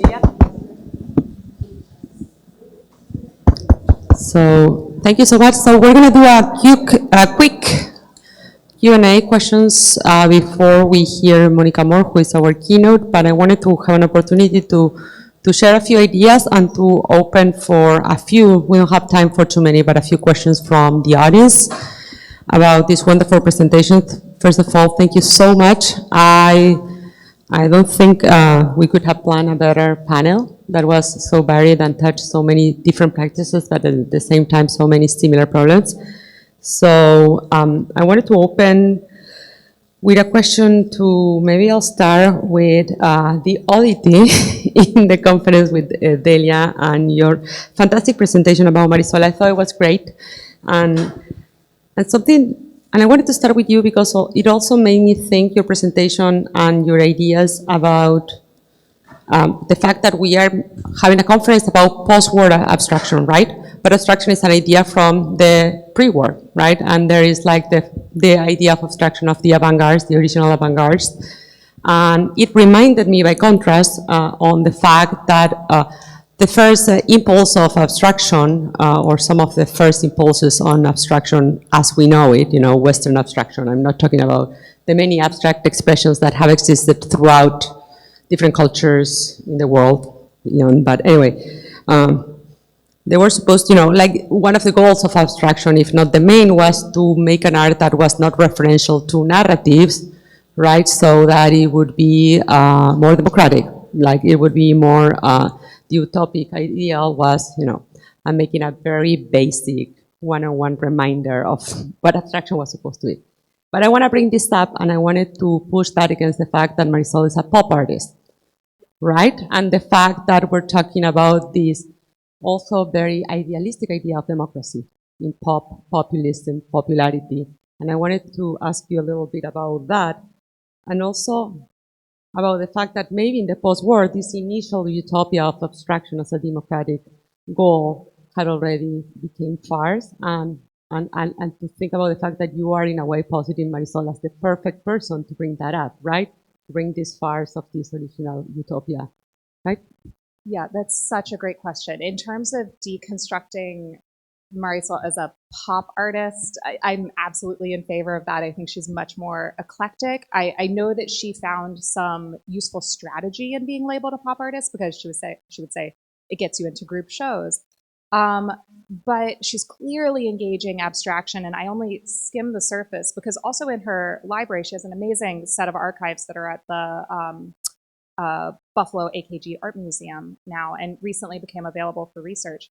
One of the catalogs in her personal library was Abstract Art Before Columbus, at Andre Emmerich in the 1950s. And so she's not only thinking about multiple levels of post-war and pre-war modern European and American abstraction, and engaging with contemporary artists from across the Americas who engage abstraction, but she's thinking about, of course, the pre-modern roots of abstraction and how those course through culture long before European contact within the Americas. So is that answering your question? I feel like I'm starting to skim the surface, but it's a great point, and I don't want to take time from fellow panelists.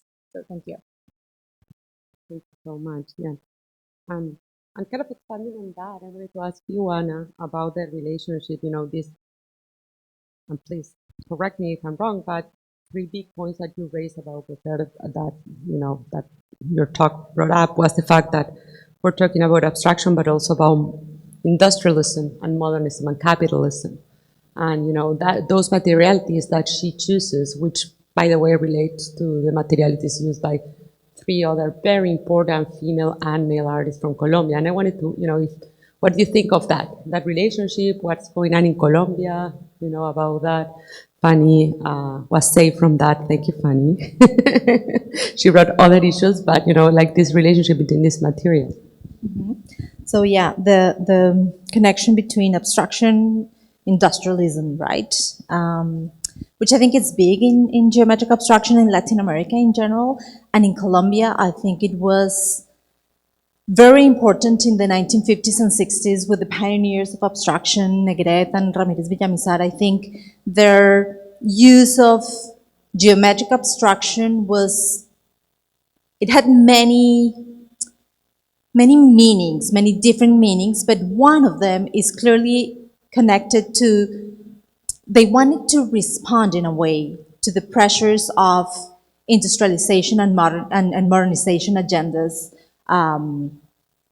pushed forward by the official governments in Colombia in the late 1950s and early 1960s. So I think geometric abstraction, and especially their large-scale sculptures and reliefs, abstract geometric and in metal, I think they respond, or they accommodated really well to the modernizing agendas of the government and corporations in the 60s and 70s, and in a sense it responded to the Cold War pressures, right?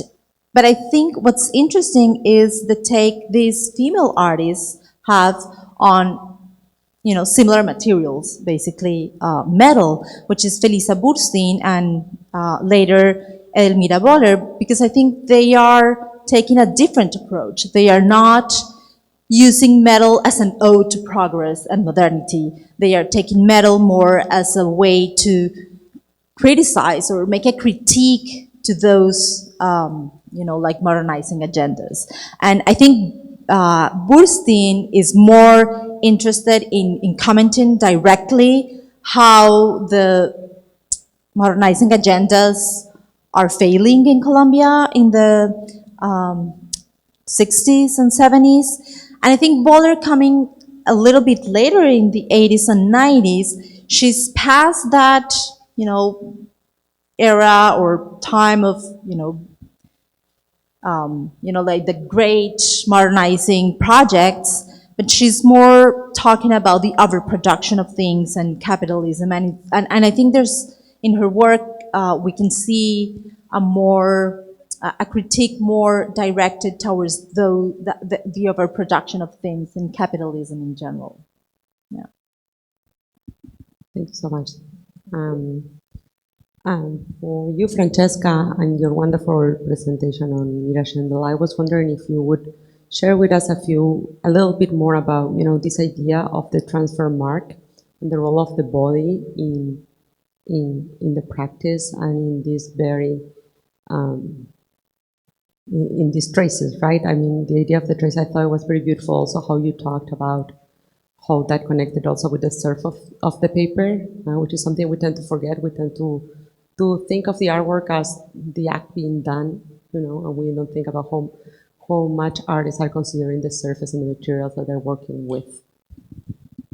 Thank you so much. Yes, this is something that I'm very much still thinking about, and I guess this presentation that I thought about specifically for this conference came out of observation and something that has been provoking me for many years, thinking about Clay's transfer drawings, but that apply also to Schendel's practice, of course, which is this tension between the distance that the transfer process entails, right? There is this removal of the hand, there is this mediation, which is what is always remarked upon this particular technique. But of course, there is the intense tactility that that distance kind of involves. So it's almost a little bit of a paradox. So I just, I like to think with this contradiction, and I don't think it can really be solved. but it's something that Shandell's practice being even more direct, even more tactile, even more almost performative, right? You can imagine her in her studio, sometimes in her kitchen, apparently kind of creating these works with this immediacy, with this direct contact between the hand and the ink through the mediation of the paper. I think her, the fact that her use of this technique is so direct, and I think it helps us look at Clay's works in a new light. So it's kind of an intergenerational comparison, which is a little unexpected maybe, but I think it helps us see this the corpuses of these two artists in interesting ways.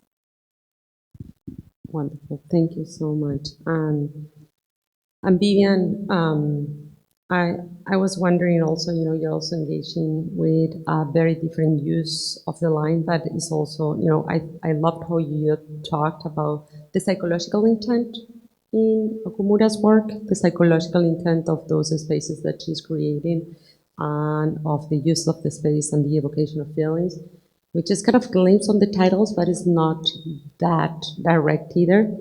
And I wonder if you could expand a little bit on that.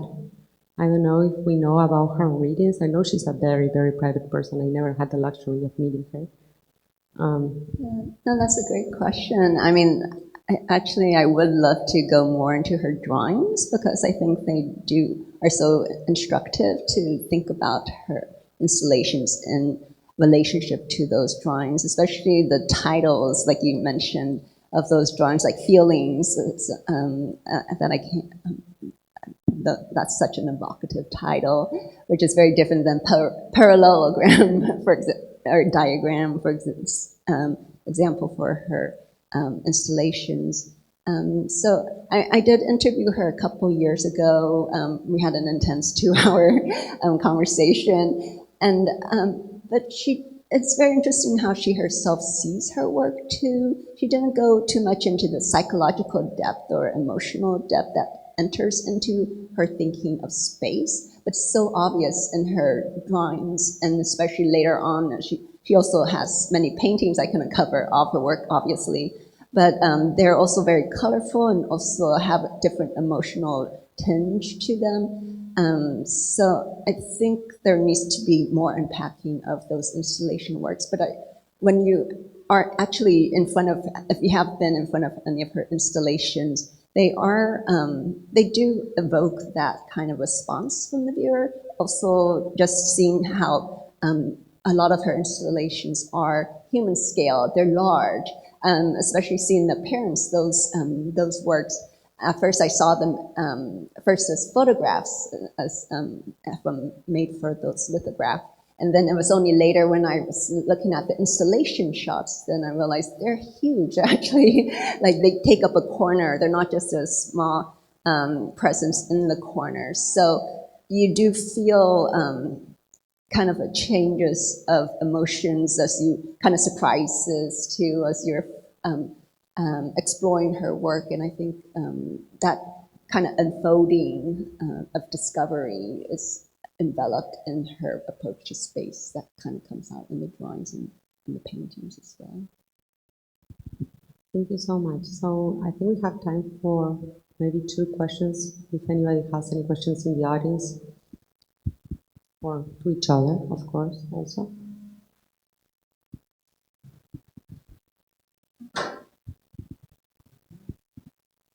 Mike is going. Thank you.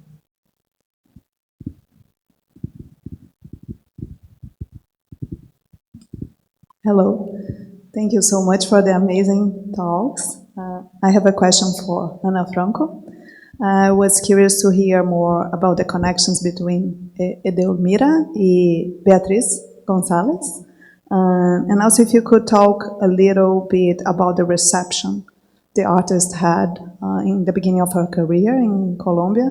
And I'm asking that, I'm interested to hear not only about the reception of her work itself, but I do research on Brazilian and Argentine artists, women from the 60s and 70s, and it's very common to find newspaper articles that are not only analyze their works, but comment on their physical appearance or their roles as mothers or wives, and saying if they're good mothers or bad mothers, something that they didn't used to do with the men. So I was curious if you encountered something like that in your research. Thank you so much. Thank you. That's a great question. And I'll start with the latter part of your question about the reception. So Boller is I want to say peculiar, but I think it's not so peculiar. She's really a very invisible figure in Colombian art. Like, really, people don't know her. Not even the professional circles. She was very active at the beginning of her career, and she exhibited a lot. The very first exhibitions, she was constantly being compared to the male abstract geometric sculptors, Negrete and Ramirez Villamizar, especially Ramirez Villamizar. They were very close, and he became sort of a mentor for her. And I think that relationship played against her in some sense. Like, it was, an encouragement for her. She really admired him, and it was very important for her that he, to have his approval. But at the same time, critics commented on how she really was just an epigon of Ramirez. She was just sort of like a copy of him. She actually told me a very curious story about how they met, because she had this exhibition, her first exhibition, and someone told Ramirez that there was someone who was copying him. And he came to see the show, and he said, I want to meet the artist. And this is what she tells me, that when they talked, Ramirez said, you know what, we work similarly, but your work is completely different to mine. And they started, a relationship, a very close friendship and mentorship relationship. But she was, I think she, at the end, probably late 90s, early 2000s, she decided not to show, so frequently, because she felt that critics were not responding very well to her work. And they, as I mentioned, they frequently talked about how she was basically copying what abstract sculptors were doing in the 50s and 60s, and she came really late to that scene. So it was, no longer interesting. When she started doing the furniture and utilitarian objects, she never really saw them, or no, this is not right. People really didn't see those as art. It was only very special galleries who understood the power of that work. So she had a few exhibitions in the 90s, and then later in the 2010s, and more recently, her work is being shown again. And I'm going to comment very briefly on the connection between Gonzalez and Boller, because I think, Gonzalez uses furniture, actual furniture, for her works. But I think, Gonzalez has always said that the furniture is frames for her paintings. But also, I think the main difference is Gonzalez's work is very political.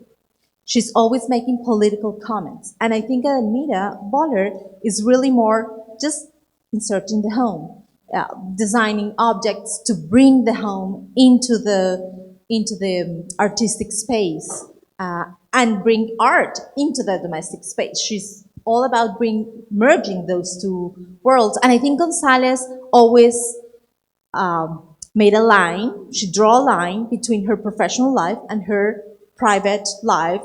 You never hear Gonzalez talking about her role as a mother, for instance. Even when she has this crib with the mother and the baby, it's all about publicity and the Johnson and Johnson's ad. Right. Thank you. Anybody else? Any other question? Well, I think with that we can go take a moment and welcome Mónica. Thank you so much, everybody. This was a fantastic beginning.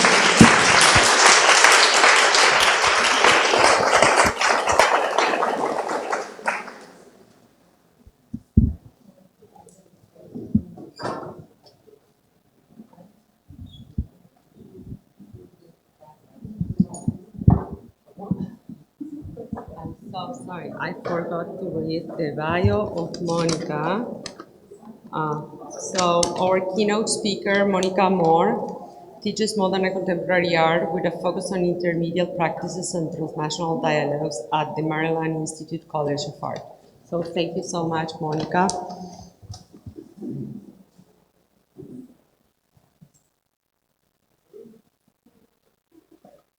Anyone wants to get up and stretch legs for a sec? If you do, please be my guest.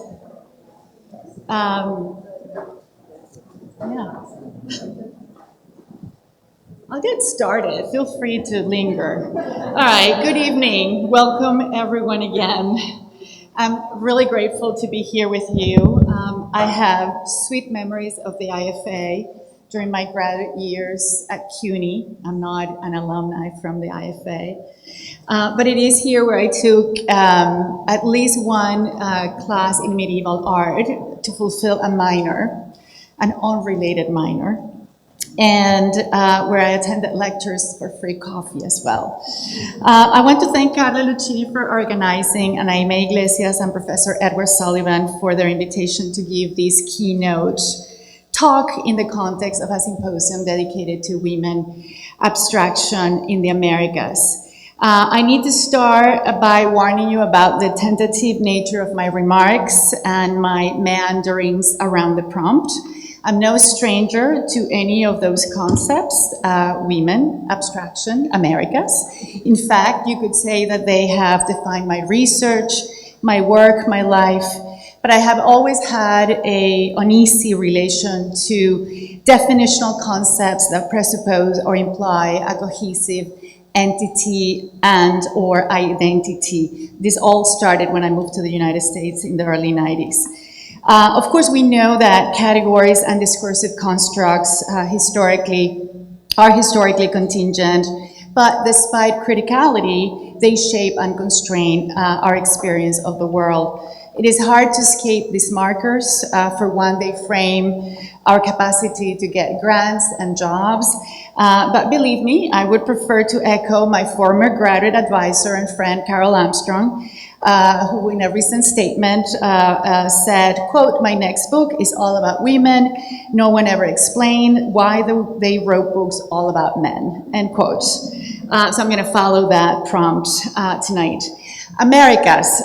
There was a time, surely in the 90s, when the plural Americas was not part of the map of our history.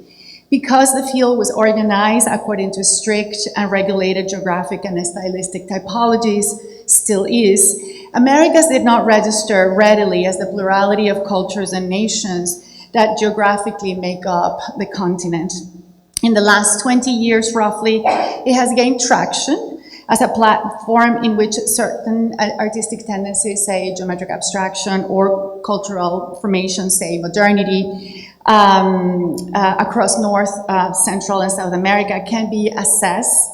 Unlike comparative literature well established in American academia, our history didn't quite have a space in which aesthetic and theoretical affinities between central and marginal artistic propositions could be investigated. Instead, globalization hit hard and without precedence, and in the late 80s, roughly also, so that difference was fiercely marketed, branded, and institutionalized. The privileging of identity, then and now, in detriment of cultural formations, may be related to these deficient foundations, which have failed to provide frameworks to set up sustained, and the key word here is sustained, dialogues across planetary archives. Of course, cultural producers working and artists making outside the canon have constantly traversed and engaged multiple archives and histories, as we saw today, and this is going to be a very hard act to follow. Though these interventions remain marginal to a certain history of art perceived as mainstream. Ultimately, and despite making cultural networks a theoretical fulcrum of our study of modernity, geopolitical and institutional dominance limits the reception of these efforts. Today, I want to argue that in the post-war period in the Americas, because artists and cultural producers operated at the margin of these spaces of institutional and cultural dominance, their groundbreaking aesthetic formulations function in a dual register that concerns how form operates and how form opens towards an alternative grammar that decenters normative genealogies, typologies, taxonomies, templates, and frameworks. For example, avant-garde and advanced art, innovation, school, genre, medium, movement, and of course style, a word that I banned from my teaching a long time ago because of its reductivist nature. I learned this lesson while I was writing my first book titled Following the Americas in Plural Gambit, Theories of the Non-Object. The non-object is, I would argue, one of those aesthetic propositions, untranslatable and opaque, that defies our historical taxonomy, and that poet Ferreira Goulart formulated in Rio de Janeiro from within a profound awareness of Brazilian abstractions' exteriority to the internal teleology of the discourse on painting centered around Europe. Developed in close dialogue with his experiments in concrete poetry and the abstract work of artist Lydia Clark, the non-object not only proposed possibilities outside the confines of medium specificity, but questioned the definition of art, its transparency, its pre-established value in an economy of communicability and expression. But before I continue with the lessons of the non-object, let me remind you that a mostly unchallenged orthodoxy in our history defines abstraction as an aesthetic response to the crisis of representation brought forth by modernity, its economic, political, social, and technological aftershocks. In this turn-of-the-century landscape of anxiety that swirled around Europe, quote, pictures which no longer have any real subject matter, end quote, as Apollinaire wrote in 1912, became a site of negation and absence, a testimony to forms of thinking and being severed from nature, reality, life, the everyday, and the world of rituals. In these works, to abstract meant to remove, to erase, to act on the surface of the pictorial support conceived as a self-sufficient entity. And in this fierce attack on illusion, on the illusion of representation, on narrative, on history and memory, the materiality of that which remained, the frame, the canvas, the stretcher, put pressure on the ontology of the medium, while, in the words of Americas, singular, most vocal apologists, entrenched painting, quote, more firmly in its area of competence, end quote, reinforcing, of course, this myth of pictorial autonomy, to which some of my colleagues referred earlier on.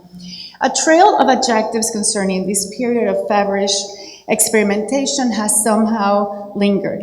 Pure, ideal, absolute, expression, utopian. They spoke to abstractions, modes of seeing and perceiving, outside instrumentalized reasoning and commodified labor.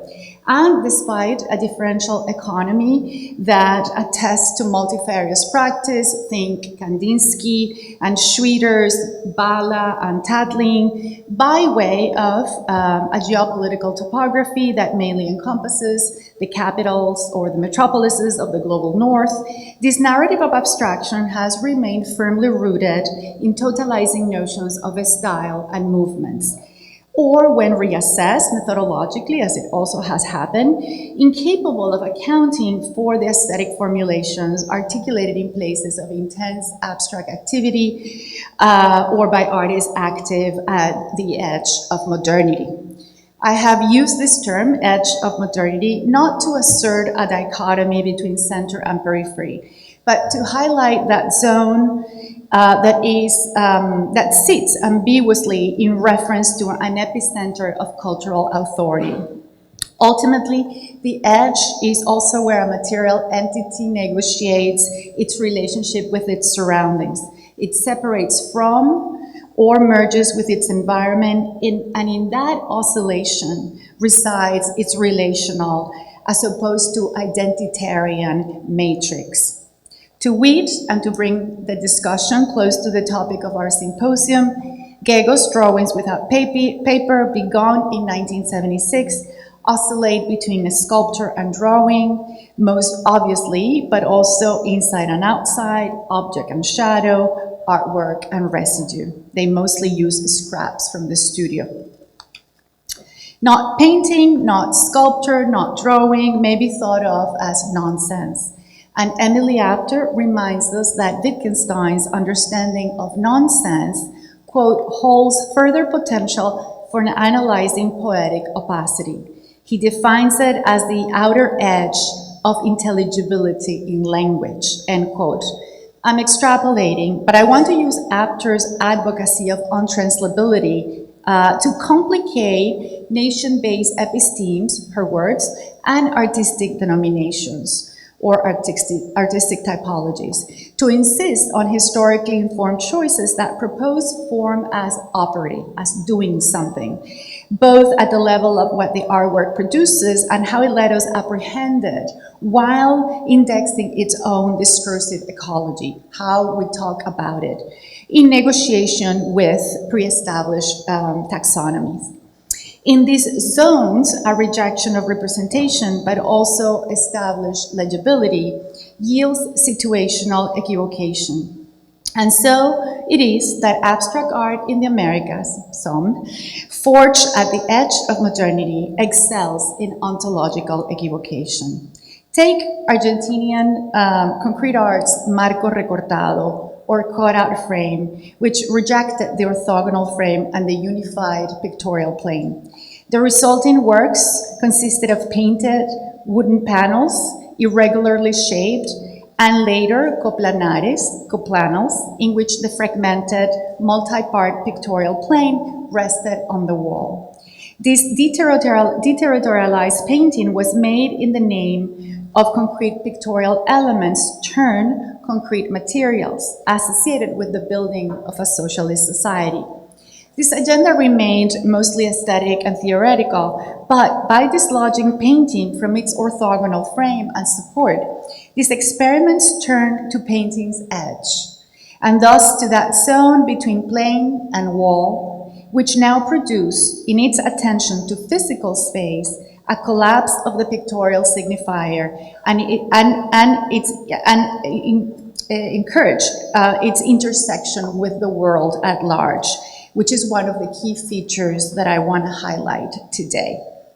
How this paradigm of the cutout frame produced at painting's edge has been generative for generations of artists is palpable in how the edge becomes shaped in the work of Fanny Sanín, which we're honoring today, in how the wall becomes a venue for a totalizing space, those are the words of Gachi Hasper, and how putting pressure on this disarticulation of painting led to the interruption of institutional and architectural histories in the work of Dolores Cini and Juan Maidaga.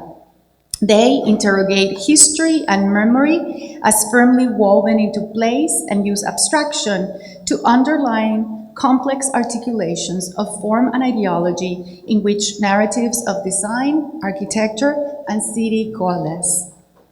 Or take the work of artist Carla Arocha, who in 1996 produced a site-specific installation titled Portrait for the entrance hall of El Museo del Barrio up the road from here. It occupied the supporting wall upon which the artist placed 112 mirror plexiglass circles. A central cut allowed the wall to become an integral element of this modular mural. The grid structure and the scale of the work was a radical departure from a series of opaque textile portraits made in 1994, and introduced what will become a signature element, reflective surfaces, that in their insistence on fragmentation and the concomitant negation of unitary form, oust any anthropomorphic rapport between work and viewer. At the height of the debates on identity politics and the policing of boundaries, of which institution spaces like El Museo del Barrio are an outcome, Arocha staged absence and dispersion as a way of turning away from the constraints of representation. That same year, Reflection Turned Opaque was launched in a series of works appropriately titled Veil. Earlier ones hung 10 centimeters away from the wall, thus marking space as curtains covering windows do, but a free-hanging veil, much larger and intrusive, hung in a semicircle in the middle of the room, continuing her scrambling of codes, textile wall hanging as a sculptor, as dividing panel. The circular mirror elements reflected traces of its surroundings and of those passing by on both sides of the work. Several others from the late 90s and early 2000s specialized the flickering patterns reflected on mirror plexiglass into de-differentiated environments of dispersion. These works embrace the architectural through titles such as gate and door, but also through ambivalent spatial coordinates such as distance, transition, hovering. A piece titled Screen, realized for an exhibition in Mexico City, consists of 6 mirror rectangular surfaces of different sizes, each featuring a different color on the other side. The colored rectangular and horizontal panels echo Elio Itisica's labyrinthian architectonic visions of color, those are his words, in which the artist scattered brightly painted panels that hung from a grid made of wooden bars. The large nucleus could be navigated by the viewer, staging a double embodiment of painting and perception in real space, and within a tactile materiality centered on the mobile body. A screen, of course, announces a different perceptual economy, one of reflections, ephemeral imaging, and contingent organization, as the screens can be constantly reconfigured to adjust to the space and its surroundings. In 2005, they were made with frosted plexiglass, producing softly opaque surfaces which seem to lay in waiting for the projection of filmic or photographic images. One more iteration, Screen 3, used panels of mirror plexiglass placed in front of larger panels of color that created the illusion of framing bands. This further modeled the relay between painting, sculpture, architecture, and design that Arocha's work staged, but also signaled a collaborative and outsourcing process that highlighted their prop-like tenor, or to use other words related to architecture, space definers of a sort. It is thus around this time that Arocha formalizes a partnership with artist Stefan Schrenn, whom that year had helped her with the production and installation of her work, aware of this fundamental aspect of her practice where scouting, production, and staging are constitutive and not just supplemental to form. Authorship had also to be redefined. We can ask, are these geometric sculptures, or may these be in lateral alignment with interventions and singularities not easily subsumed to a medium-based identity, say in modal affiliation with forms of display that refuted the autonomy of objects in favor of form-trigger interactions between space and viewers, such as Eli Sitsky's Brown Room or Jesus Soto's Penetrables, or as discussed, Oiticica's Nuclide. And are these, the cutout frame, the non-object, the penetrable, both operational devices and following after nodes of untranslatability and excess? I'm suggesting that the opacity of the nonsense, what resists translation into narratives of advanced art, is not only a decentering mechanism at the moment of its insertion, but has generative potency in relation to the aesthetic and the theoretical. When Goulart formulated the concept of the non-object, he did so to address the demise of the frame and the base in the painting and sculpture of the neo-concrete artist he was supporting at the time. He observed that the term was inspired by a work by Lydia Clark that he later described as a dismembered picture. He also called this work troço, a Portuguese slang term meaning an undefined thing, something, stuff.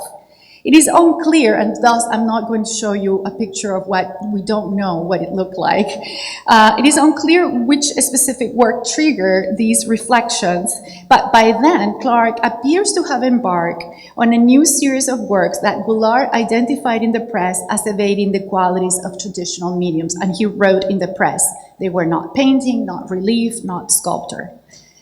And again, we have works from that period that we can associate, but we don't know exactly which work he was referring to. And despite this abandonment of painting and of the frame and the base, and a kind of rapport with ordinary objects, stuff, a troço, he, however, insisted that the non-object could not rely on the ready-made. A ready-made, he said, remained attached to its codified meaning generated by everyday use. Instead, the non-object was a naked object without name, divested of its own codification and institutional legibility. That's what he argued. I have parsed the utopian dimension of this formulation in detail, so I'm not going, and there's no time to do this here. But the question is, can anything really exist outside language? Can we encounter semiotic nakedness? Probably not. And in fact, the semiotic negotiations that these artists deployed, non-object, cutout frame, bichos, reticularias, drawings without paper, etc., attest to this impossibility.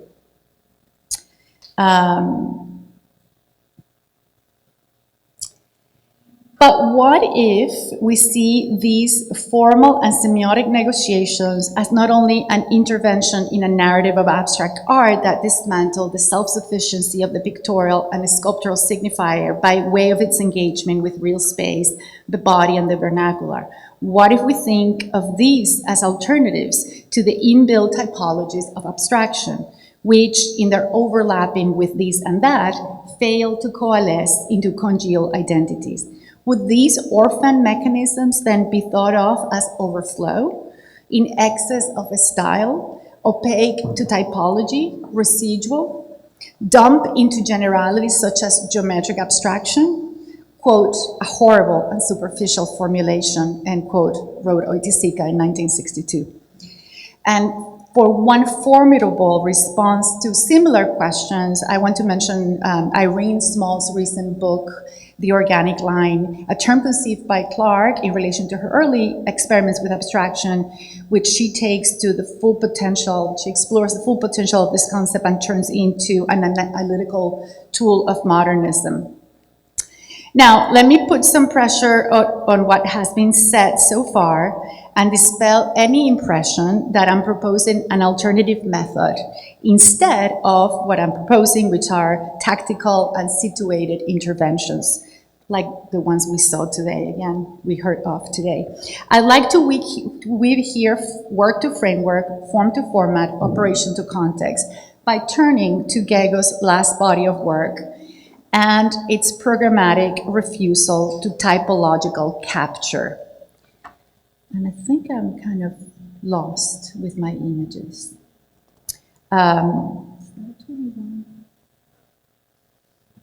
Well, you don't know, right? You don't really know if I'm lost or not. So, okay. So I'm going to turn to Gego's last body of work and his programmatic refusal to typological capture. And by way of propositional affinity, I will briefly allude to the work of Fernanda Gomez by using not a term proposed by Gego, but a material affiliation. In this last series of works, Gego engages in three distinctive strategies. One, she refuses medial certainty in name and technique. Two, drawings without paper, bichitos, I'll talk about that in a second, and weavings, tejeduras in Spanish, born of lexical poverty, are a form of catachresis, meaning that they misuse language, exerting a conceptual decentering on the notion of drawing, assemblage, and weaving. And three, they mainly use residual materials, specifically stuff that has been left behind from the making and documentation of her previous works. However, a radical unmooring of mediums had already climaxed in 1969 with her open rejection of the term sculpture. The latter was replaced by the term bicho, which roughly translates as bug. There's so much more to say, but again, there's no space. And she used it to refer to all her three-dimensional works, and these are her log books, where you can see that she used the word, and there's a document also, a checklist from an exhibition that uses the word. I have written, so the latter, again, was replaced by the term bicho, and the word bichos, plural, describe this mostly shambolic quality of some of her works, as well as the affordances of Gego's imaginative contraptions, but it mainly aimed to reject medium specificity.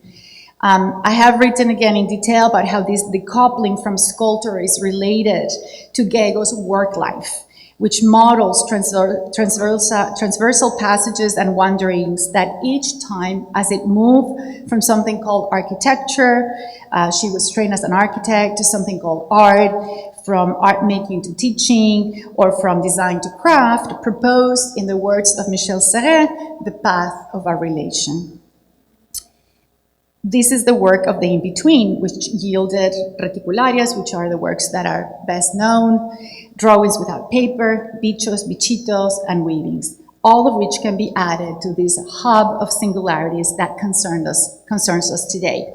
Each of these could be used like the cutter frame or the non-object to map a field of affinities and to decenter dominant frameworks of denomination and analysis.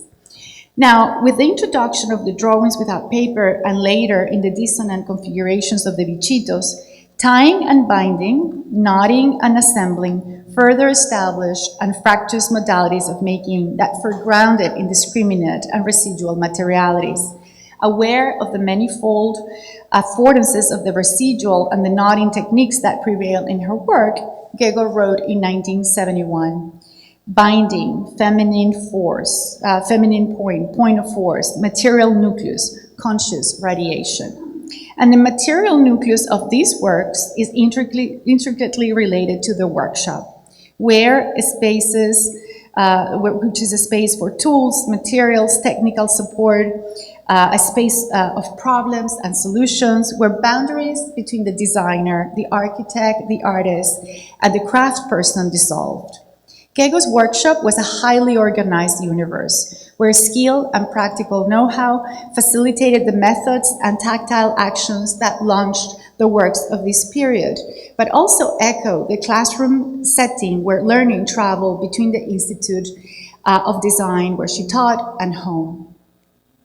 It is also around this time that some of her students launched a cooperative concerned with ecological sustainability and cultural exchange in the rural town of Tarma, where Gego and her partner Leufert had lived and owned a small house. The project aimed at a rediscovery of the sensorial at the micropolitical level of the everyday, and found inspiration in Austrian writer Ivan Illich's proposal for tools that could be controlled and manipulated by more people and thus better accord with their own needs. De-specialization and de-schooling were pivotal concepts that advocated for the creative faculty of each individual. In Loma Verde, where Gego's home workshop housed tools, materials, residues, and objects, the result could be a work, an exhibition prop, a teaching model, all of the above constantly redeployed to generate another pathway with what was already there. Metal rods and strings, countless boxes and cups with the spirals, little tubes, bolts, chains, strings, and the useless, ready-made objects she began to incorporate in her drawings without paper. These also begin to use unruly filaments, redolent of the frazzled objects, and ad hoc techniques of repair that one may find in a vernacular context or the thrifty homes of those who cannot or will not submit to the irrational rhythms of throwaway culture. The rowdy wires often appear as if barely holding together the metal grid that had played such a generative function in the artist's work. As Gego recycled elements of previous works, quote, junk plus restos, etc., she wrote in her notebook, the late drawings without paper morphed into the smaller works that she came to denominate bichitos, little bugs. These used scraps and remnants from the studio and intimated a certain position vis-a-vis the self and the environment. An undated note written in German, probably from the mid to late 70s, hints at this residual fervor and technical ingenuity that inform her predilection for adjoining and combining. Concatenation, alliance, and mixing are terms used here by Gego to ponder an interweaving of mediums and materials. The term bricolage, which alludes to a form of behavior that rejects a general plan or a pre-established concept to favor what has previously been found and combined in new forms, is also mentioned. However, clearly aware of the Eurocentric nature of the binary upon which the Levi-Straussian term is predicated, the French anthropologist famously opposed the bricoleur to the engineer, Gego asked if she should lean on a subgroup of her culture. Her notes go on to query the notion of ad hoc. Characteristically, she comes up with a neologism, ad hocism. And she remarked on the spontaneity of this process as well as its potential to realize the needs of the individual. In parentheses, she wrote me. The last words are remarkable in the context of her students' efforts to advance an ecological and creative agenda centered on self-sufficiency in the rural town of Tarma. Quote, when I composed and put together the parts ad hoc, one preserves, supports, self-represents oneself, end quote. Okay, let me try to wrap this up and justify my diverting from aesthetic device, say bicho, drawing without paper, towards materials. I originally was going to be a 15-minute presenter. I was not going to give a keynote lecture. And I was going to use residues, which is the title of my conclusion in my recent book on Gego, to prove the term which helped me to define the material economy and ecology that conditioned her late work. And I was wondering, for this assignment, if the residual of these works could be used as a tool to think, as an analytical tool, to think also the work of Brazilian artist Fernanda Gomes, whose large installation at the Serralves Museum in Porto accompanied Gego's first European exhibition or retrospective in 2007. There, I witnessed a report that I have not had a chance to assess and that escaped relations of direct influence. Parallel of genres and mediums, notions of national and period style, all of which would not be useful in this tactical alignment. Residues, as it concerns the work of these two artists, would speak to the leftover materials foundational to their work, but also to the economy of use value of these materials. Throwaway fragments that severed object from function, but not from the vernacular space of the everyday, that reclaimed the marginal and the remainder of the monolithic edifice of abstraction. In passing, my approach would not only make residual matter pivotal, but would also be itself in excess of our history, a surplus to the finite vision of a humanist discipline based on normative taxonomies and imagination communities. Indeed, Fernanda's work, expansive installations that make of that real space which the drawings without paper offer, form and frame, peppers her site-specific interventions with objects, materials, reused and residual elements that bind home, a studio to exhibition, residue to form, drifting actions to bodies. The orphaned objects and fragments are mostly intimate and domestic, but woven by relations of semantic and physical precarity. For example, placement, suspension, attachment, juxtaposition that are as ephemeral and contingent as the stubborn fragility of the materials that she reuses. This may have been part of another installation. Most come from her home studio and have been used by the artist. Others have been found on site. The, quote, lived temporality of the material, wood, glass, fabric, paper, etc., end quote, as Paulo Venancio Filho wrote in 2007, defines the value of these objects, which in their exposed nakedness, his words, demand our wandering attention. Rather than conceptual or aesthetic competency, all we need is, quote, the prosaic experience of that which surrounds us, that which is closest to us, which we touch with our hands, which we hold every day, end quote. Central to this grammar of residues and the bodies that it intersects is an unseating of art and abstraction with capital A, and a restitution of gesture and matter. Here's Paulo Venancio again, quote, everything is organized in a way that disarticulates and suspends the formality of institutional space. The floor says it is really a floor like the street outside. The wall is a wall against which anything may be propped up, end quote. And this negotiation of contact zones between street and museum, home, studio, and institution calls attention to, and I'm quoting here Andrea Fraser, quote, the boundaries of the artistic field, which not only mark but continually reproduce an originary split that is also an originary loss. It is the splitting off of art as an autonomous field from the field of general culture. That is, end quote, and that is from art with lowercase and its affiliations with craft, design, and the everyday.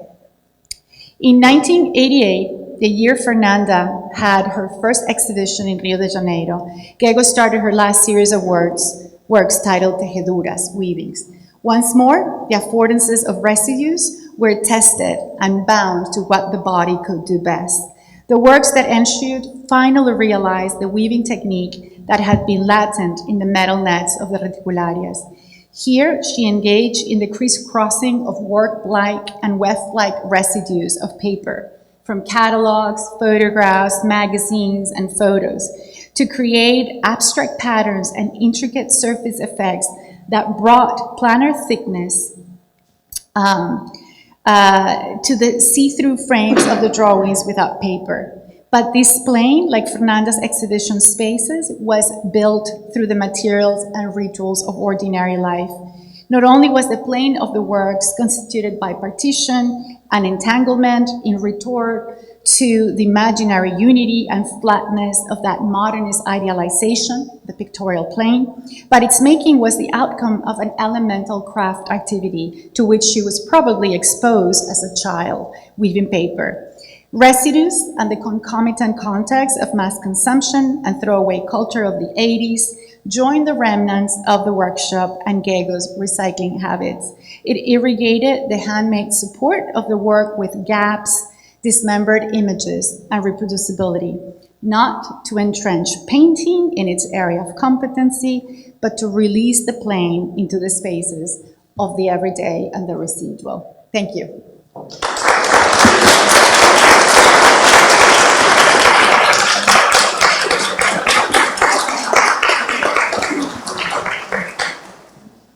¿Dónde me quieres?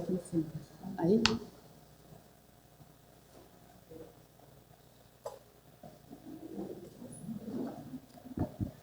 I'm here with you. So thank you so much. First, I want to congratulate you. That was a wonderful presentation.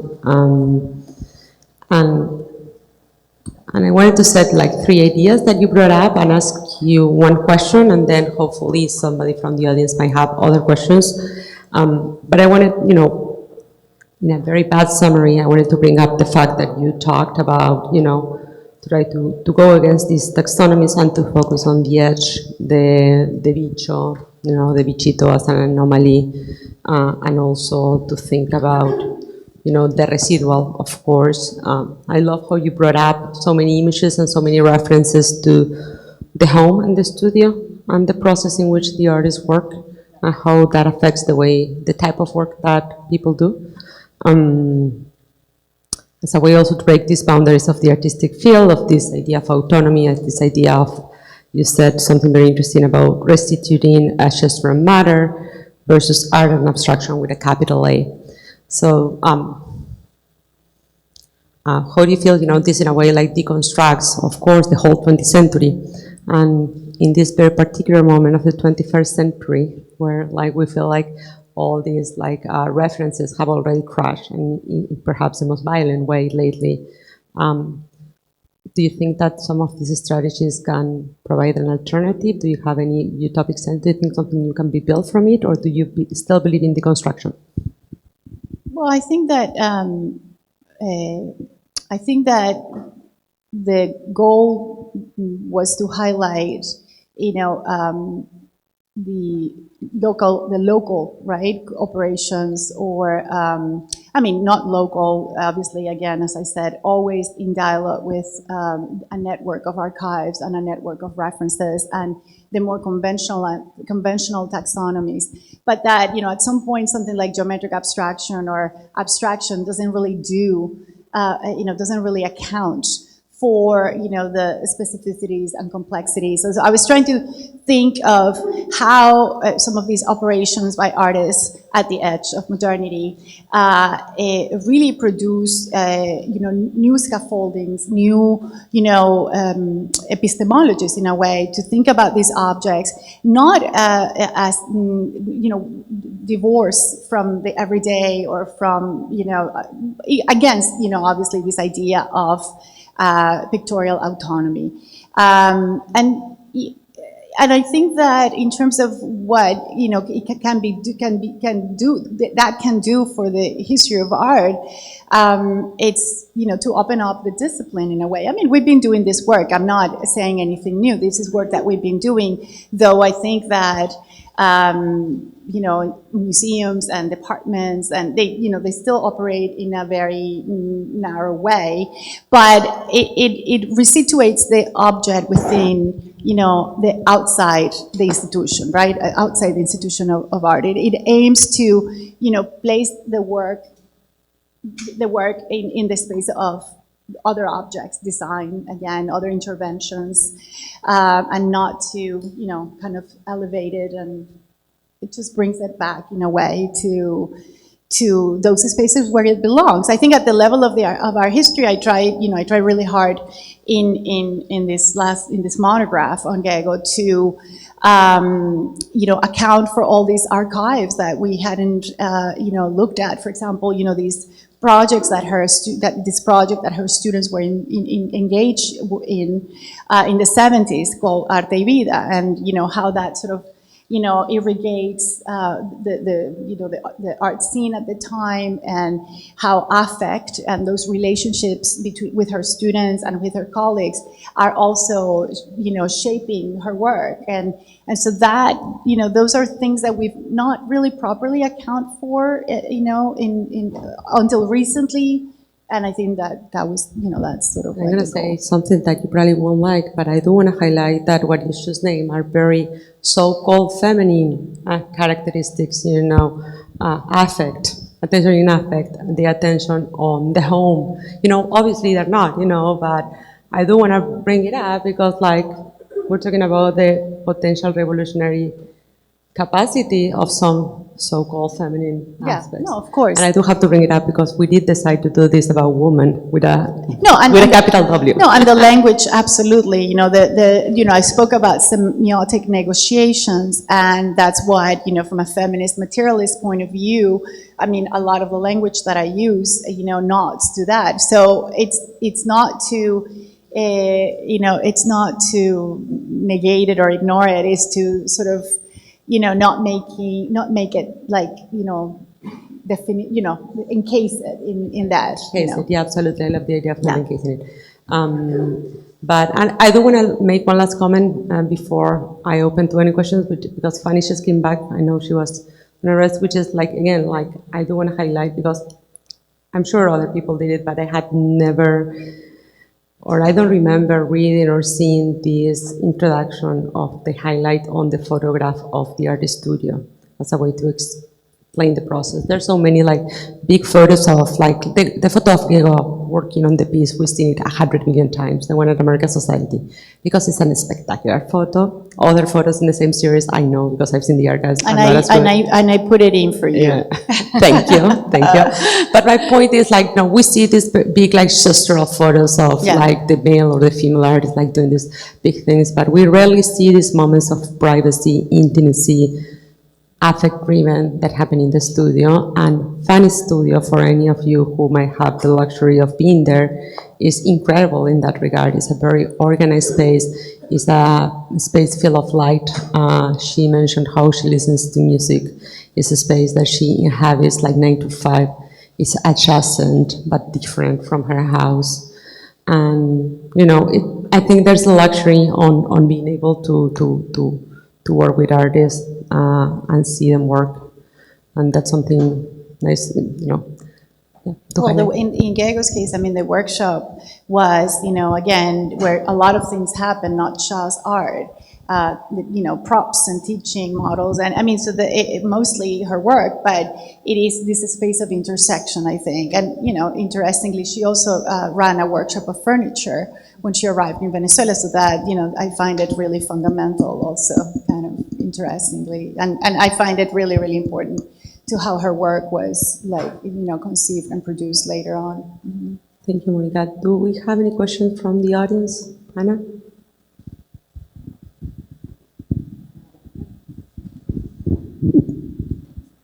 Thanks, Monica. That was really wonderful, and it gave me a lot to think about. I think the concepts you brought here and discussed will be very useful for my own research, because I think I've been thinking about also abstraction at the edge of modernity, and you know, that idea of the residual aspects in abstraction. And I think Boller perhaps could be placed in a place similar to, you know, these artists you discussed. And I was wondering, also thinking about my own research, about the relationship between abstraction and craft, textiles and ceramics. Here we see, you know, like an evident connection with textile. And I wonder if you could comment a little bit more about the relationship between abstraction and craft, and that idea of the edge of modernity and residual abstraction. Yeah. Well, you know, in the case, and I think, you know, this is a question you have to, I always feel like these questions, you have to answer them case by case, right? And so this is a case I know very well. And this edge of modernity, as, you know, you bring back, was a context of, you know, what I call institutional incipiency, meaning that, you know, in the 50s, 60s, you had, you know, yes, you know, one museum, no school of art, maybe one school of art, you know, there were places of making and creativity and exchange in intellectual, you know, production, but it was not like you had 10 art schools, you know, 10 museums, galleries. And so this incipiency allowed for all these intersections, right?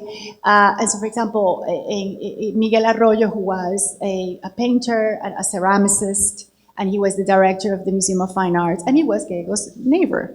So this was a very important figure to catalyze Diego's interest in, you know, in textiles. She knew Olga de Amaral because Miguel curated an exhibition of Olga's work in the museum, and she then, of course, she was invited to the Lausanne Biennial of Tapestry, mainly because there had been some interest on the part of a couple of curators here that were the advocating for the fabric art, you know, movement. And they sent a questionnaire to Diego and included a picture of the Reticularia in one of their books. So these, you know, also almost like marginal, right, things that happen around the work are very important to understand, you know, its expansiveness and its potency to speak of different contexts that are apparently adjacent, but then really, when you start thinking about it, quite central. If you think of Diego's ending her last series of works with the tejeduras, you know? So, yeah. Mr. Pepe? Thank you for this fascinating presentation.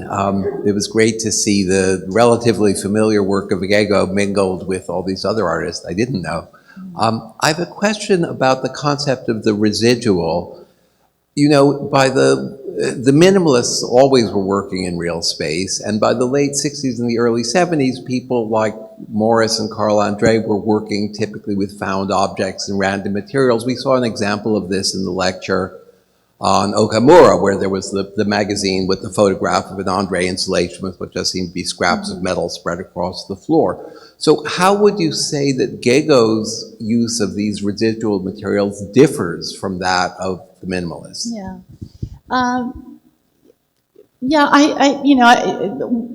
Residual is not the first thing I would think when I think of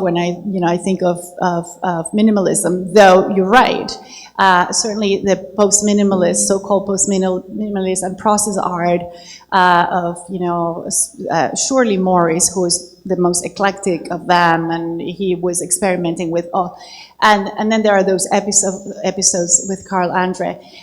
But I think that was industrial residue, right? There's something about the almost like material for material's sake, for the sake of the material. There's a rawness about it, a kind of there's a kind of gambit there. I'm going to use this material that's kind of non-artistic, like they were doing with the metals, right? And with the plexi and with the wood and the, formica, as Jot said, that was the best, most interesting, material. So there was a kind of, it was a gambit. This is an experimental material, is raw, it's industrial, and it accords with that, research that they were, or that investment that they were. I think with Gego, she comes to it with age, and she comes to it, everyone who knew her says that she was a recycling obsessed. Like, the soap would not get thrown away until it was completely gone, and so this sort of was a way of life in a way, and I think it speaks of a position towards the environment and the self, as I said, and I think that would be, the main difference. Yeah. Most of these came from the studio. They were recycled. She was not buying any of these things. They were already in the workshop. And perhaps an emphasis on process over ideas, right? You talked a little bit about that. Yeah, you mean in comparison? You mean in the minimalist? Yeah. Well. I mean, actually, I was talking about her. Yeah, no, I think her work it was very process-oriented. Yeah. I have, I've written in detail about labor in relation to this work and the work of what was happening in Venezuela at the time, where this is a very important concept to explore: labor. What it meant, for example, in the building of this, city university, where you had craft people and artists and architects and engineers all working together. So I think I think process absolutely is an important concept to think of, her work. Yeah. All right, I think with that we can close the evening, and I hope you can please join us tomorrow for the second day of the conference at America Society, starting at 3 p.m. Thank you, Carla. And thank you again, and congratulations to everybody. Thank you. Congratulations Thank you to so Fanny. much.